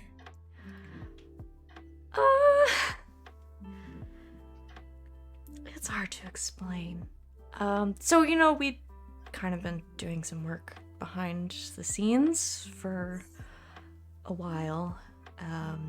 And this phantom may or may not have been involved in some murders that you probably saw on the news, and some attacks, and also it attacked Penny's cousin, Moxie. And we found it. Okay. Why are you keeping it? Because it has a lead on some bigger phantoms that might be behind some really serious bullshit. It can talk? Oh, yeah. Yeah, it basically looks like a person.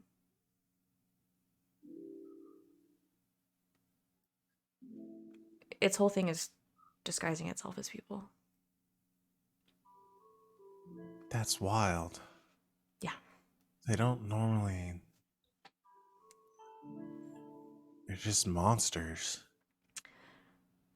Well, I think it's a little more complicated than that. Because this one's definitely sentient. And it works for some other ones. It works, so they have like jobs. Yeah, a whole hierarchy. They call themselves the... Ooh, it's the big word. There's 3 of them.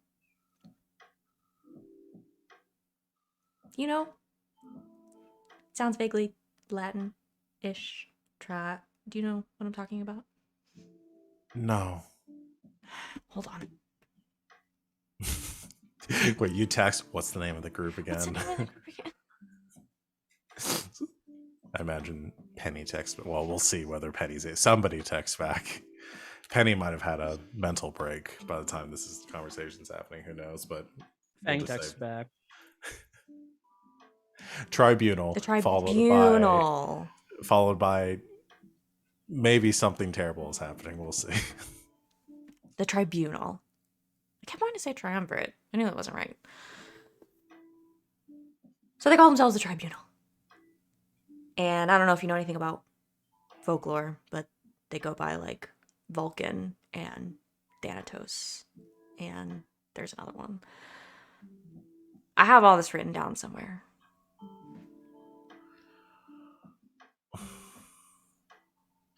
Okay. So,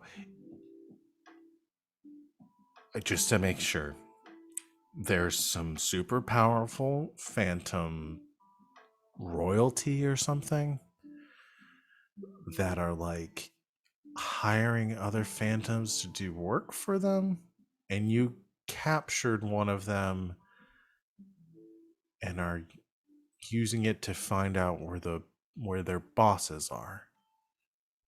That's the plan. Wait, okay. Yeah. And I think we're gonna need backup. Yeah, I'd say you probably need a lot of backup. Yeah. Have you cleared this with Elle yet? No. I wanted to talk to you first. And maybe Claudia. I didn't really know how to bring it up with her. I mean, usually you just call and say, hey, there's a big monster. It's attacking people, and I need backup. But this seems a bit more complicated than that. I was afraid she was gonna just tell me to kill it, and it's our only lead. I mean, we have containment protocols for any that we're able to capture in the field. Usually it's like smaller ones for like research and study. But yeah, they don't normally talk. Yeah, I was kind of afraid of what she would tell me to do with it. She'll probably want to take it and bring it back to our facilities. So here's the thing. We also know what they're after. Well, great.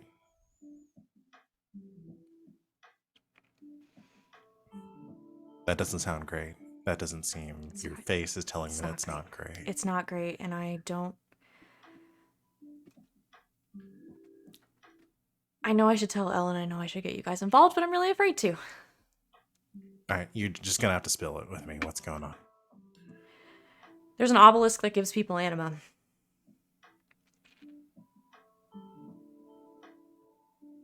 She reaches forward and takes the beer and drinks about half of it. And then takes the water and drinks all of it.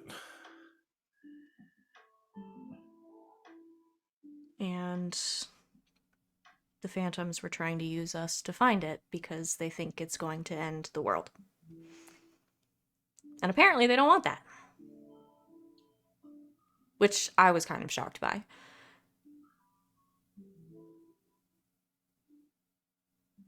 Okay. So we're assuming they're telling the truth, which is probably not likely. I don't know what reason they would have to lie. I mean, all they do is try to hurt people and trick them and... Yeah, but until about 5 minutes ago, you didn't even know there were ones that could talk, so... I mean, there are ones that, like, mimic speech and... No, this one's definitely sentient. Even so, it's probably just fucking with you. Probably doesn't even have bosses. It's... Oh, no, it does.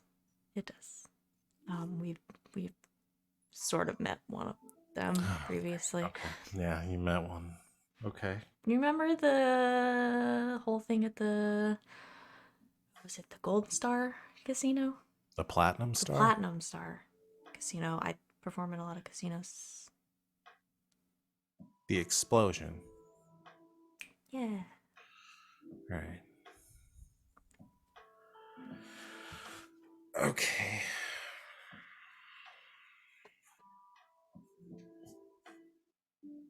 This is pretty heavy. I know.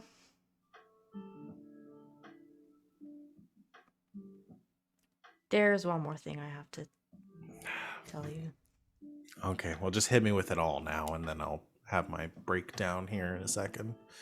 Please don't hate me.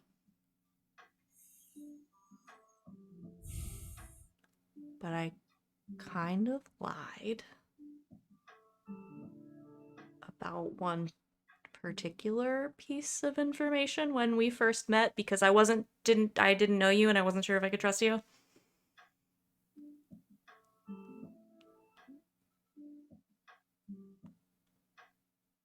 You're already kind of looking at me like you hate me.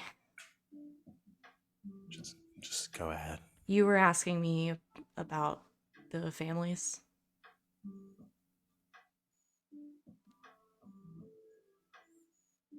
The Isa family. I know who they are.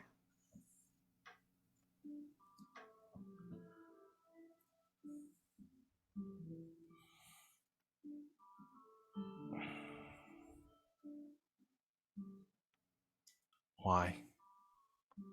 Why do I know who they are? Yeah.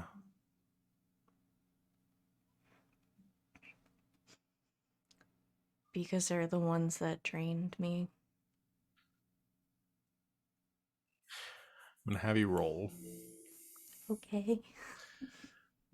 A defense, because she's gonna kill Defense, you. yeah. She pulls out her gun. She's gonna glass her. No. I think this is gonna be rapport. That's my best one. Yeah. You're not provoking. I mean, you're No, tell really the truth. trying to build up a rapport here. Okay. It's gonna be difficult before you tell me the result. Sure. I'm gonna set this at a 6. 2, 7. 7. I have a +5. Yeah, I know you've got a high stat. But as we've seen earlier today, some of y'all aren't rolling too well today. Piper's really just trying hard not to implode her entire life while doing the right thing. I think Sally, like, you can see the smoke coming out of her ears, like, as the wheels are turning and trying to, like, figure out what she's supposed to do here. Please don't hate me. We had just met, and I didn't want to say anything if I couldn't trust you. Okay. So this is where I'm at right now. Okay. Because we've still kind of just met. Yeah, but when the end of the world starts to get involved, I feel like the timeline speeds up a little bit.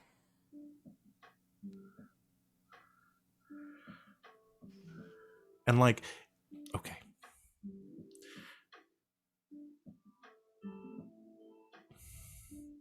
One question. Sure. Was the only reason any of this happened just so you could get in with AIM? With you? No. Listen, I get if it is, if you got your job and you're trying to do stuff, I understand. Now you're trying to come clean so we can figure things out and you can fix whatever's happening. I get it. But I need you to be straight with me here. No.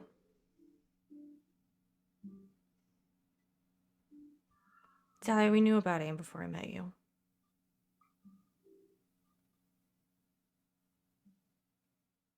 I'm having a hard time believing that still. You can ask No, like, anybody.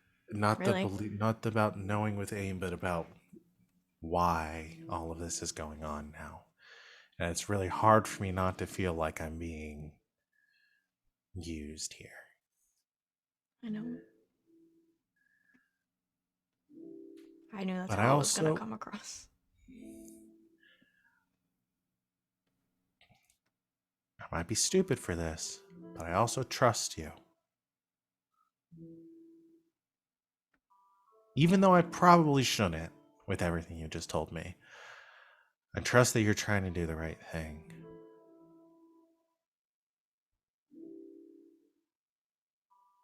I didn't know who else to tell.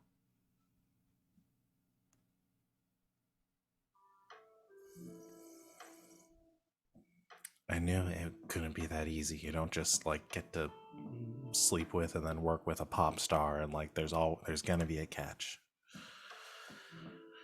For what it's worth, I would have slept with you anyway. I don't know if that makes it much better, but thank you. I promise it wasn't because of the AIM stuff. Yeah. If anything, that almost made me run the other way. Okay. So here's the thing. I should talk to Elle and I should report this and you. And I should make sure that you have your clearance revoked if you're trained by the Isa family who, like, specifically are working against what we're trying to do here. And, like, I might have some follow-up questions with that too, and who you know that's in the Isa family. Who is it that Please don't make me say. you're gonna have to trust me if I'm trusting you? Penny. Okay. All right. I should report this. I'm not going to. Because you're right. If I tell them, then they're going to swoop in, probably going to arrest you. They're going to start watching Penny. And a lot of questions are going to get asked about a lot of things that are just going to, if there's world ending shit going on, it's just going to make things last a lot longer. I love the group I work for, but we are part of the government, so everything's just going to go super slow and the world's going to end, and we're still going to be filling out paperwork. So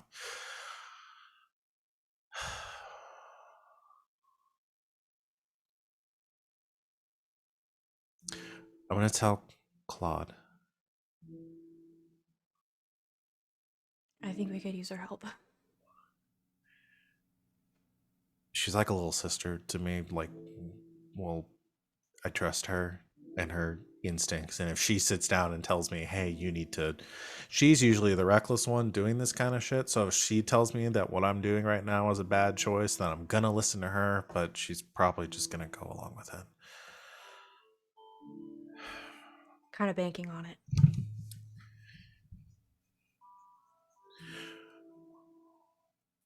We find we use this information, we use this phantom to do what you need to do, but we gotta, we can't drag this on for too long. If I get the feeling that this is going nowhere, or that we're being manipulated or used or something, I'm killing that thing or throwing it to aim to lock up somewhere, and we're calling it done. And I'll say I caught it, and we'll just be chill. Okay? Okay. You gotta be super careful about this stuff with the Isa family and all that shit, because that's gonna get real messy. I know. Like, the senator is in town this week. Like, that could get real complicated. Wait, what? Yeah, did you not get the email? I haven't set up my password yet. Oh my god. Okay, yeah. There's an inspection or something going on this week anyway. Senator Constantine is coming in to go through reports, audits, something like that. And we're going to have a chance to meet him, talk with him, that sort of stuff. I was super excited about it until now. Because, well, from what I hear, he's very difficult to lie around. Right. And honestly, I wish I didn't know about any of this, because as a team leader, commander, whatever you want to say it, I'm gonna have to do some lying now. Well, you just have to not say Tell them. anything. Yeah. Okay. I'll deal with that. I'll talk with Claude. Come up with a plan. Where, when, how are we moving on these phantom? We're working that out, but really soon. We don't want it to recover any more than it has to. We busted it up pretty bad. Okay. Do you at least have it in a stasis field or something to keep it from dematerializing, or? Something similar.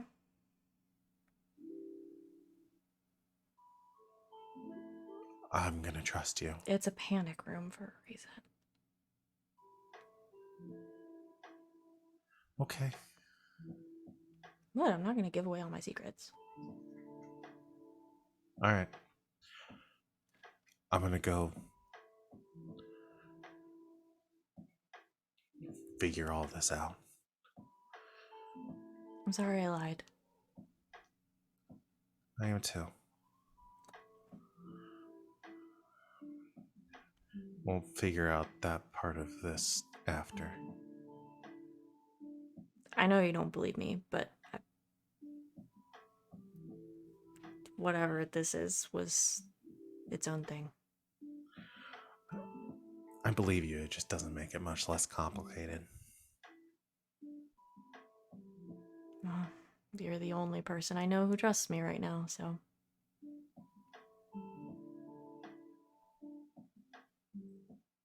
I'm sure that's not true. I got a lot of shit for the AIM thing.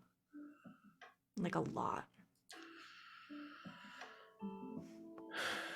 So I know I'm not the brightest light on the Christmas tree, but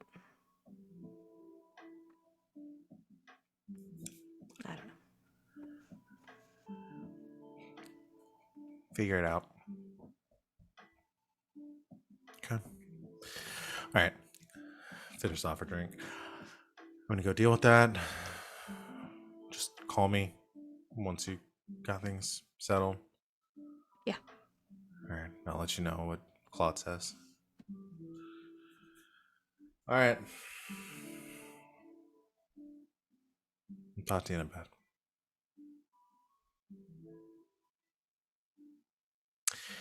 See you later, pop star.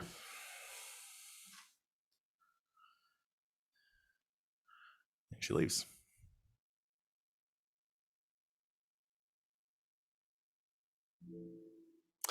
Anything else for Piper? Nope. All right.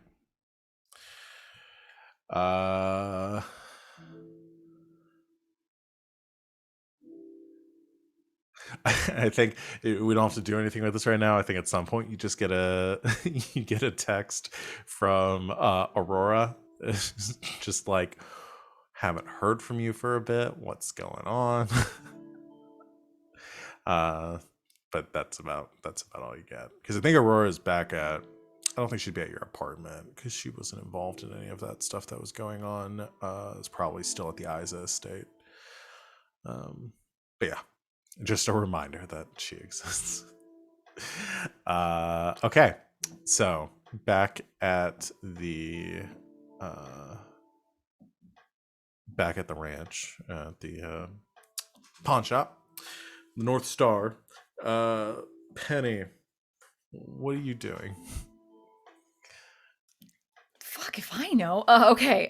She is. I mean, all she saw was Vivi lay down, listen to some meditation stuff, and have a vision. So she's gonna try that? All right. So you lay back, like, sort of doing the same thing where you're like kind of feeling your connection to Omega. Let's go ahead and let's roll to see how deep into this we have to get you to a success. This is going to be a will roll again. Okay. And it's going to be a 7. Oof. Okay. Who's been good? Pink dice have been good. Okay.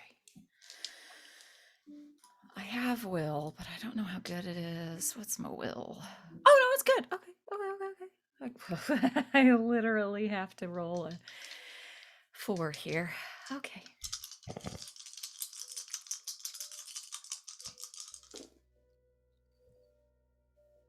And I do. You do. So what, you have a 7 total? I have a 7 on the dot. Damn. So that would be a tie. You could invoke something to then succeed on the roll.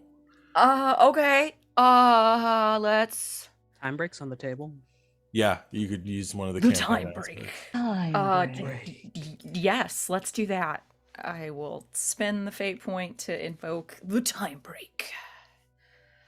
Pink dice for the win. Actually, yeah. I'm going to say for your situation, Weaken in the Veil is probably a more applicable role to what you're trying to do. Okay.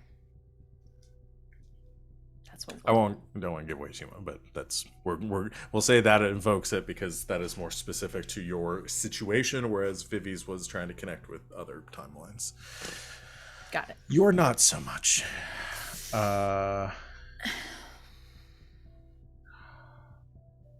Okay. We're getting a lot of stuff in today narratively that I wasn't expecting to all come up today, but I'm also not gonna hold back just because you all rolling so well. Okay, Penny. You kind of think back to let's this like music blasting in your ears as you're leaning back in a chair. Omega kind of like pooling around you, this like black vortex like swirling for a second. You're just like trying to find that connection. It's weird because like you're not even really sure what you're looking for, and you kind of think it's like one of those family stories that you remember more of the story than actually have a memory of anything at this point. Yeah, and you're like thinking about your dad talking about some of the stories like of you and this imaginary friend. You used to come in excited talking about the things that Miss Persimmon told you, and your dad would ask you to like explain like who's Miss Persimmon. You would always tell like the story as he goes. You say she's a nice lady that told you that it would tell you how special you were, and you would have like tea parties together, that sort of thing. Like, and yeah, you would like it's the memories that you have are really vague. But I think what kind of connects you for a moment, there's like a sense of familiarity, and you think back to about a week ago at the police station. And you think to looking in the mirror and seeing yourself there. And something was different, something was wrong, and then you realize with those two images like stacked up, it's like it's a weird experience to think that you recognize yourself. And you have that moment of recognition where that person in the mirror is you and is your reflection moving independently of you, but you also recognize them, like their mannerisms, how they're holding themselves, because that's not you. That's someone else, and that is the someone else that you have this deep childhood memory of speaking with. And in that moment, like that music that's been blasting your ears is kind of like begins to like drone out a little bit, and like it just becomes like a little bit faded, like almost like you're on the verge of passing out, where everything is like kind of getting a little bit fuzzy and quiet, and then finally stops. And you just find yourself in this moment of calm darkness. You open your eyes. What would you describe as like the like iconic image of like a place that Penny would spend a lot of her childhood?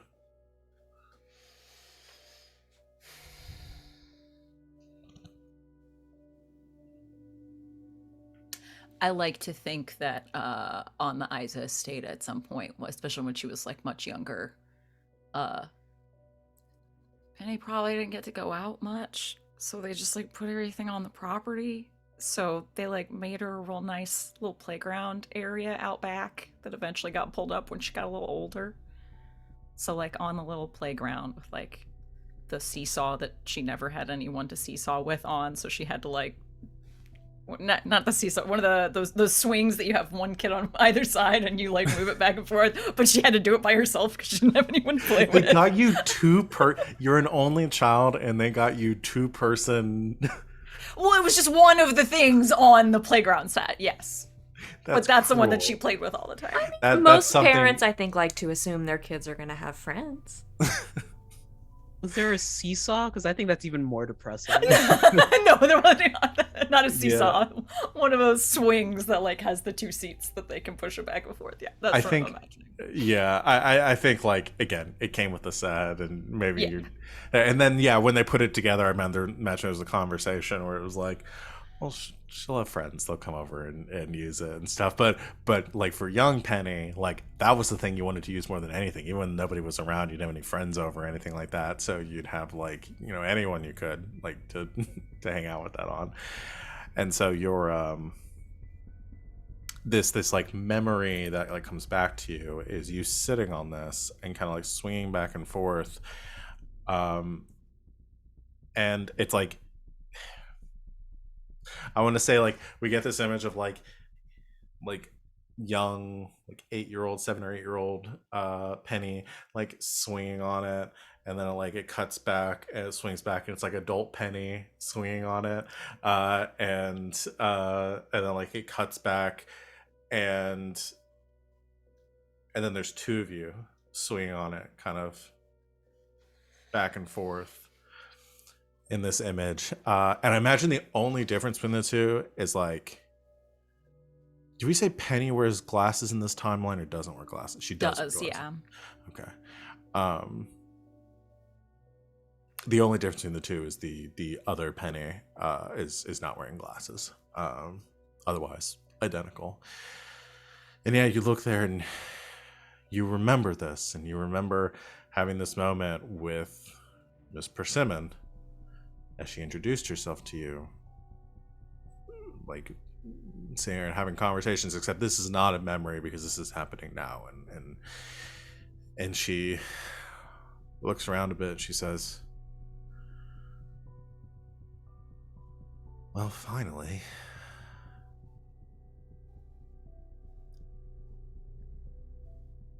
I remember this.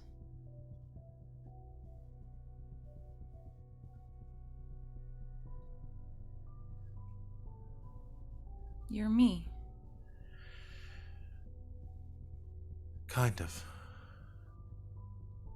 It's hard to explain. Could you try? Yeah, I'll try. I'll be honest, I don't even remember all the details now.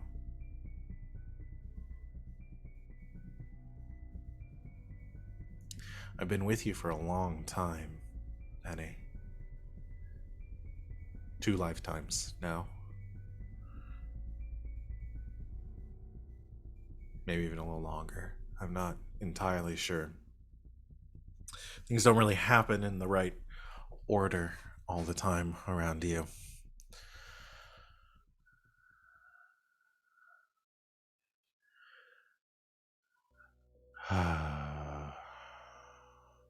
I don't even really know where to start.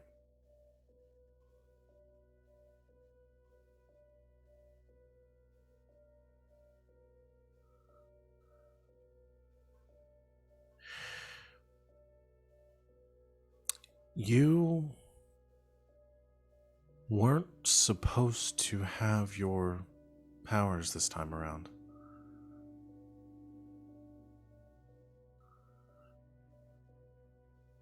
That's why we haven't been able to talk.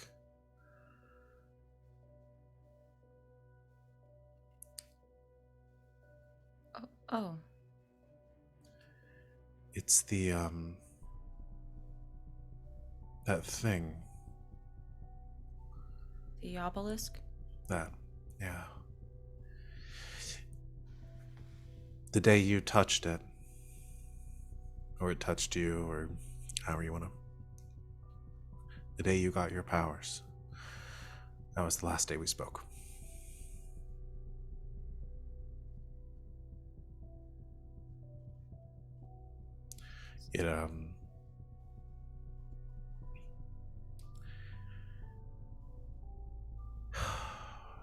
It makes things difficult for me.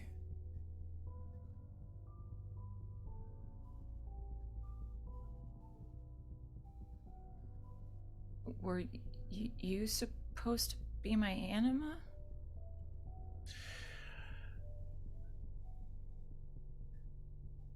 In a manner of speaking, yes.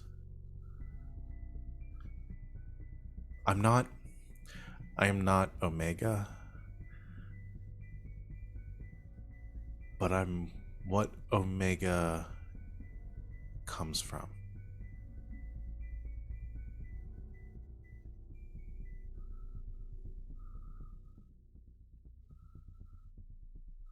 You're right. You said I wouldn't understand. I don't get it.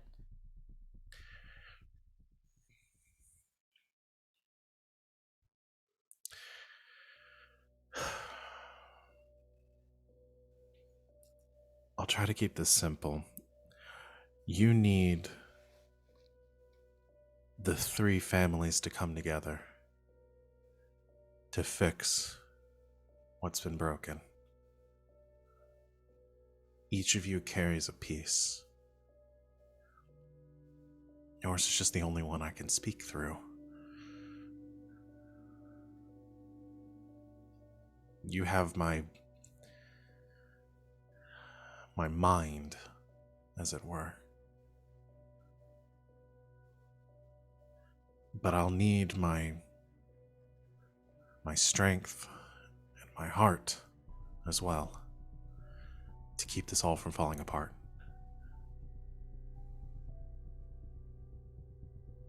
Who are you?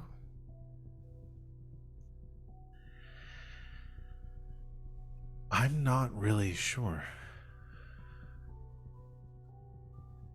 I only have one piece of this. You gave me the name Miss Persimmon, and I liked that.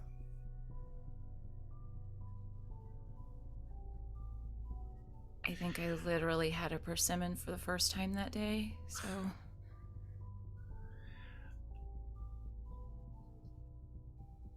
If you want something a little bit less formal, you can call me Jove. Jove. Jove. Like Roman mythology Jove? Maybe? I don't know. But I remember the name.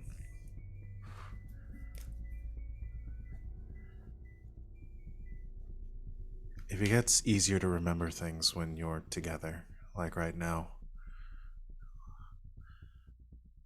but missing a third of yourself isn't a way to live.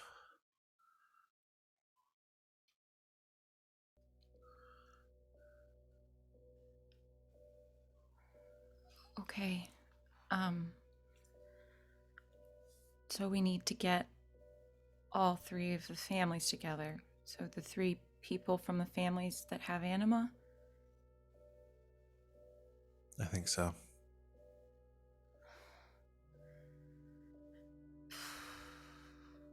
I really don't want to take on Secret Service. I'm sure you'll figure something out. Once all three of you are together, I think I'll remember more. Do we need to do anything, or just be in the same room?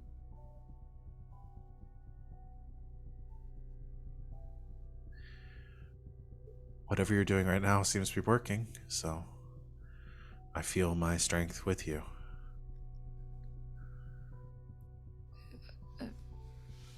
Feng's here.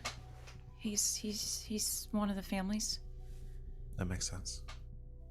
That's probably the reason we're able to talk right now.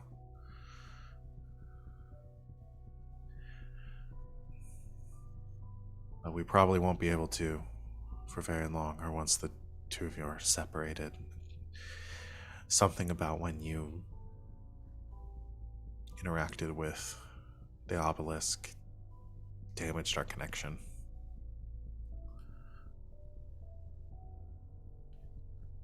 What is it?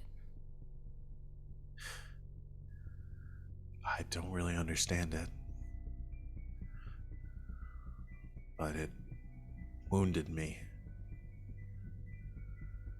hurt me, and it divided me.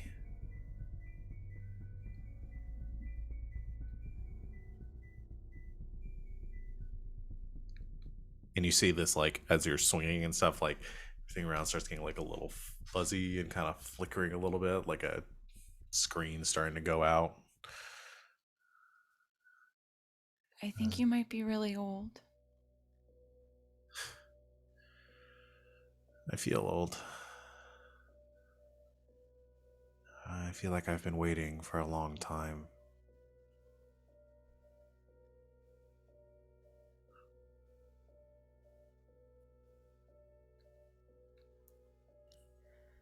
You don't have much time left, though. Why not? I think I said this to someone before. Vivi, right. We had this conversation another time. But I wasn't able to fully explain, and I don't know if I have the time right now to either, but whatever happened, the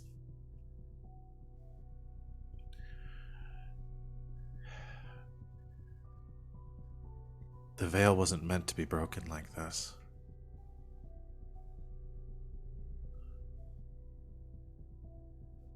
Okay. Two worlds are fighting for power right now. Yours had its time.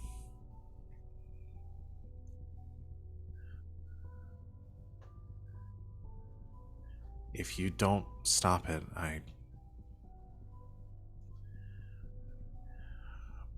worry that everything's going to fall apart.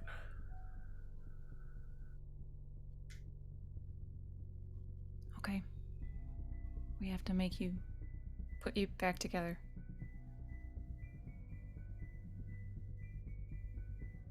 I have to tell a senator that he has to meditate. And with that, you cut back to, I think that's the moment where Penny like snaps back to reality, and just like says that out of nowhere. You okay? Oh, hold on. Feng takes off the headphones. You okay? Sort of.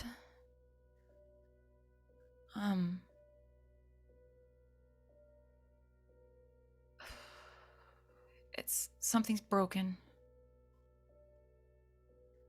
And the families, we have to put it back together.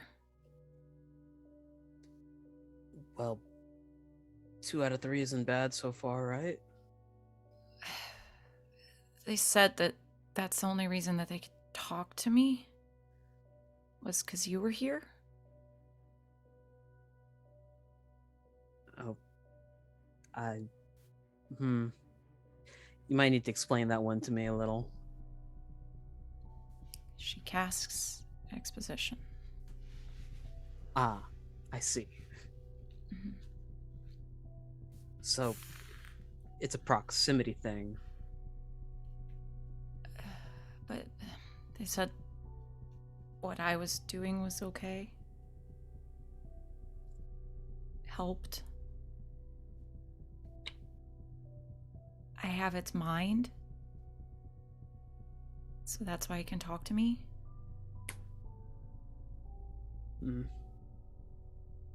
But the obelisk cut it off.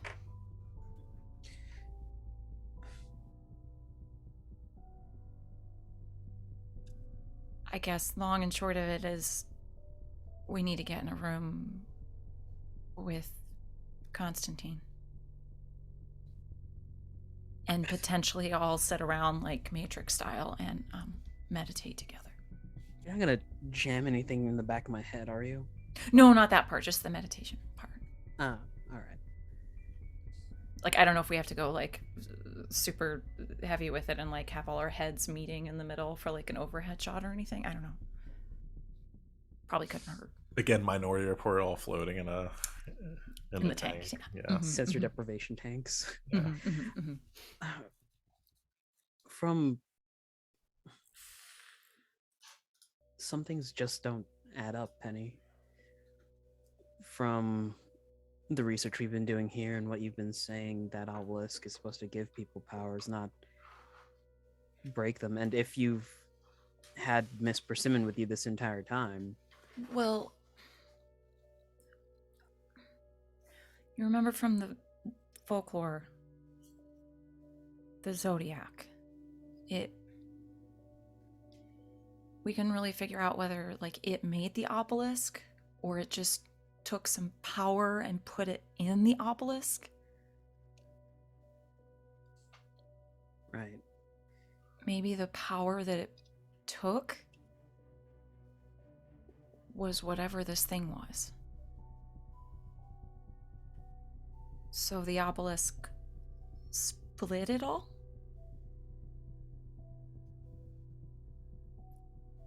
Yeah, I can see that. And it's probably the only thing that could put everything back together.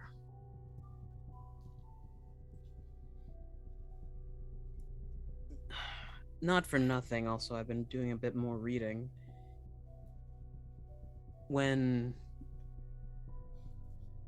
back when the families were still together, this veil, the second world, the Mirage was still around, was closed off. We only see back then 1 or 2 phantom attacks a year, but now it's getting worse. Is it primarily just to find the obelisk, or is something bad happening there? Like a mass migration?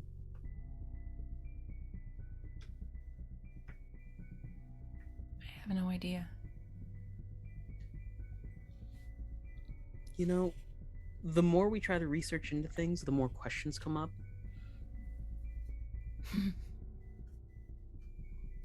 That's why I didn't go to grad school.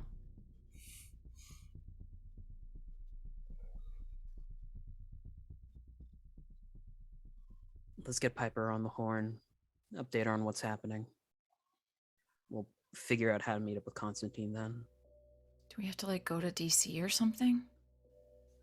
Oh, I'm sure a strongly worded email will get him down here, no problem. Right. Hello, we know.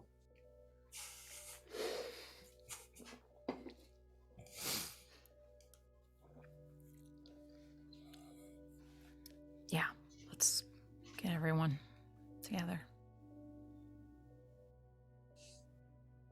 Feng will help Penny up, bop her on the shoulder. Good job with the whole meditating thing. I think I just really needed it to work, so I didn't have to be covered in bees. Yeah, I don't think I could sit still if I was covered in bees. Or Fang will take out his phone and show her what happens with Omega. Like, there's a blackened cocoon that's surrounded her. Oh, that's really creepy. Yeah, no. Tortoise, is that gonna happen to me if I try that? In a manner of speaking. Hate that.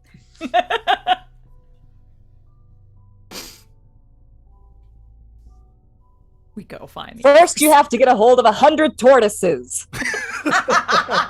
Well, it's a good thing we're in Nevada.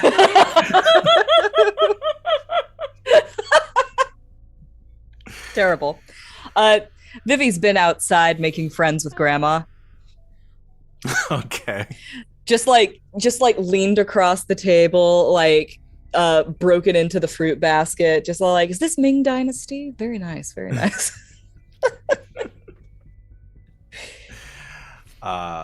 Love it. Okay.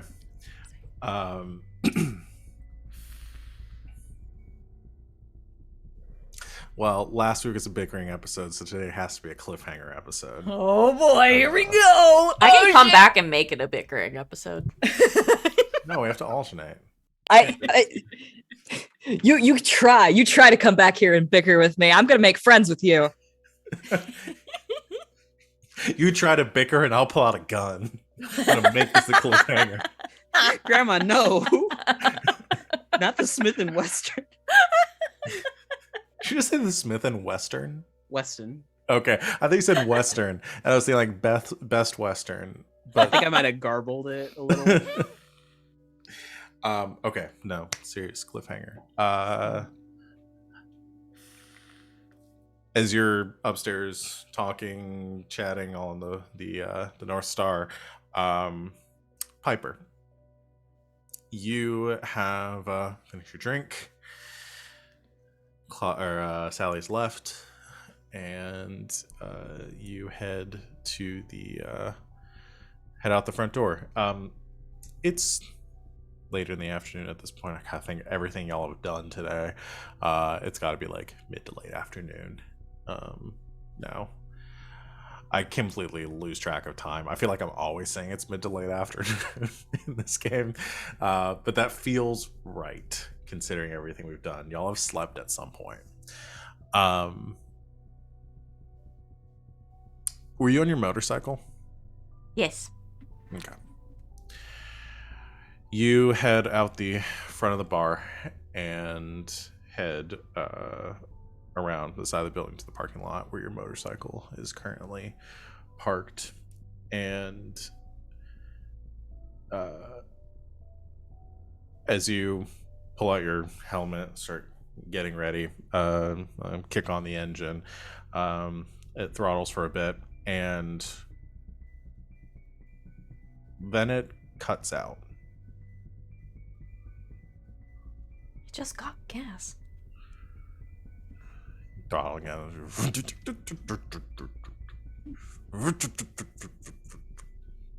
And then just nothing. Please Like do the not battery make me is have to call completely Sally for a drained. ride.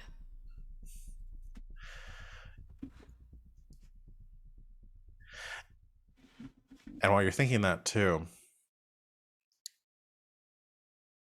you notice that it feels like a little cold, which is weird for Nevada in most times of the year. And some of the in like the dimming light, some of the street lights had begun to come on around you, and they begin to flicker a little bit as the ones near you begin to go out.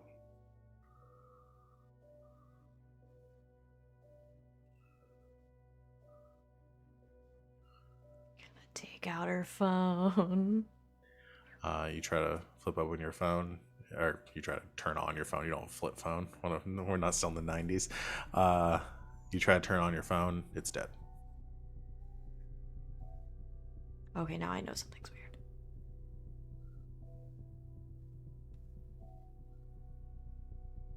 Hey, if you're here to fuck with me, you picked a really bad day.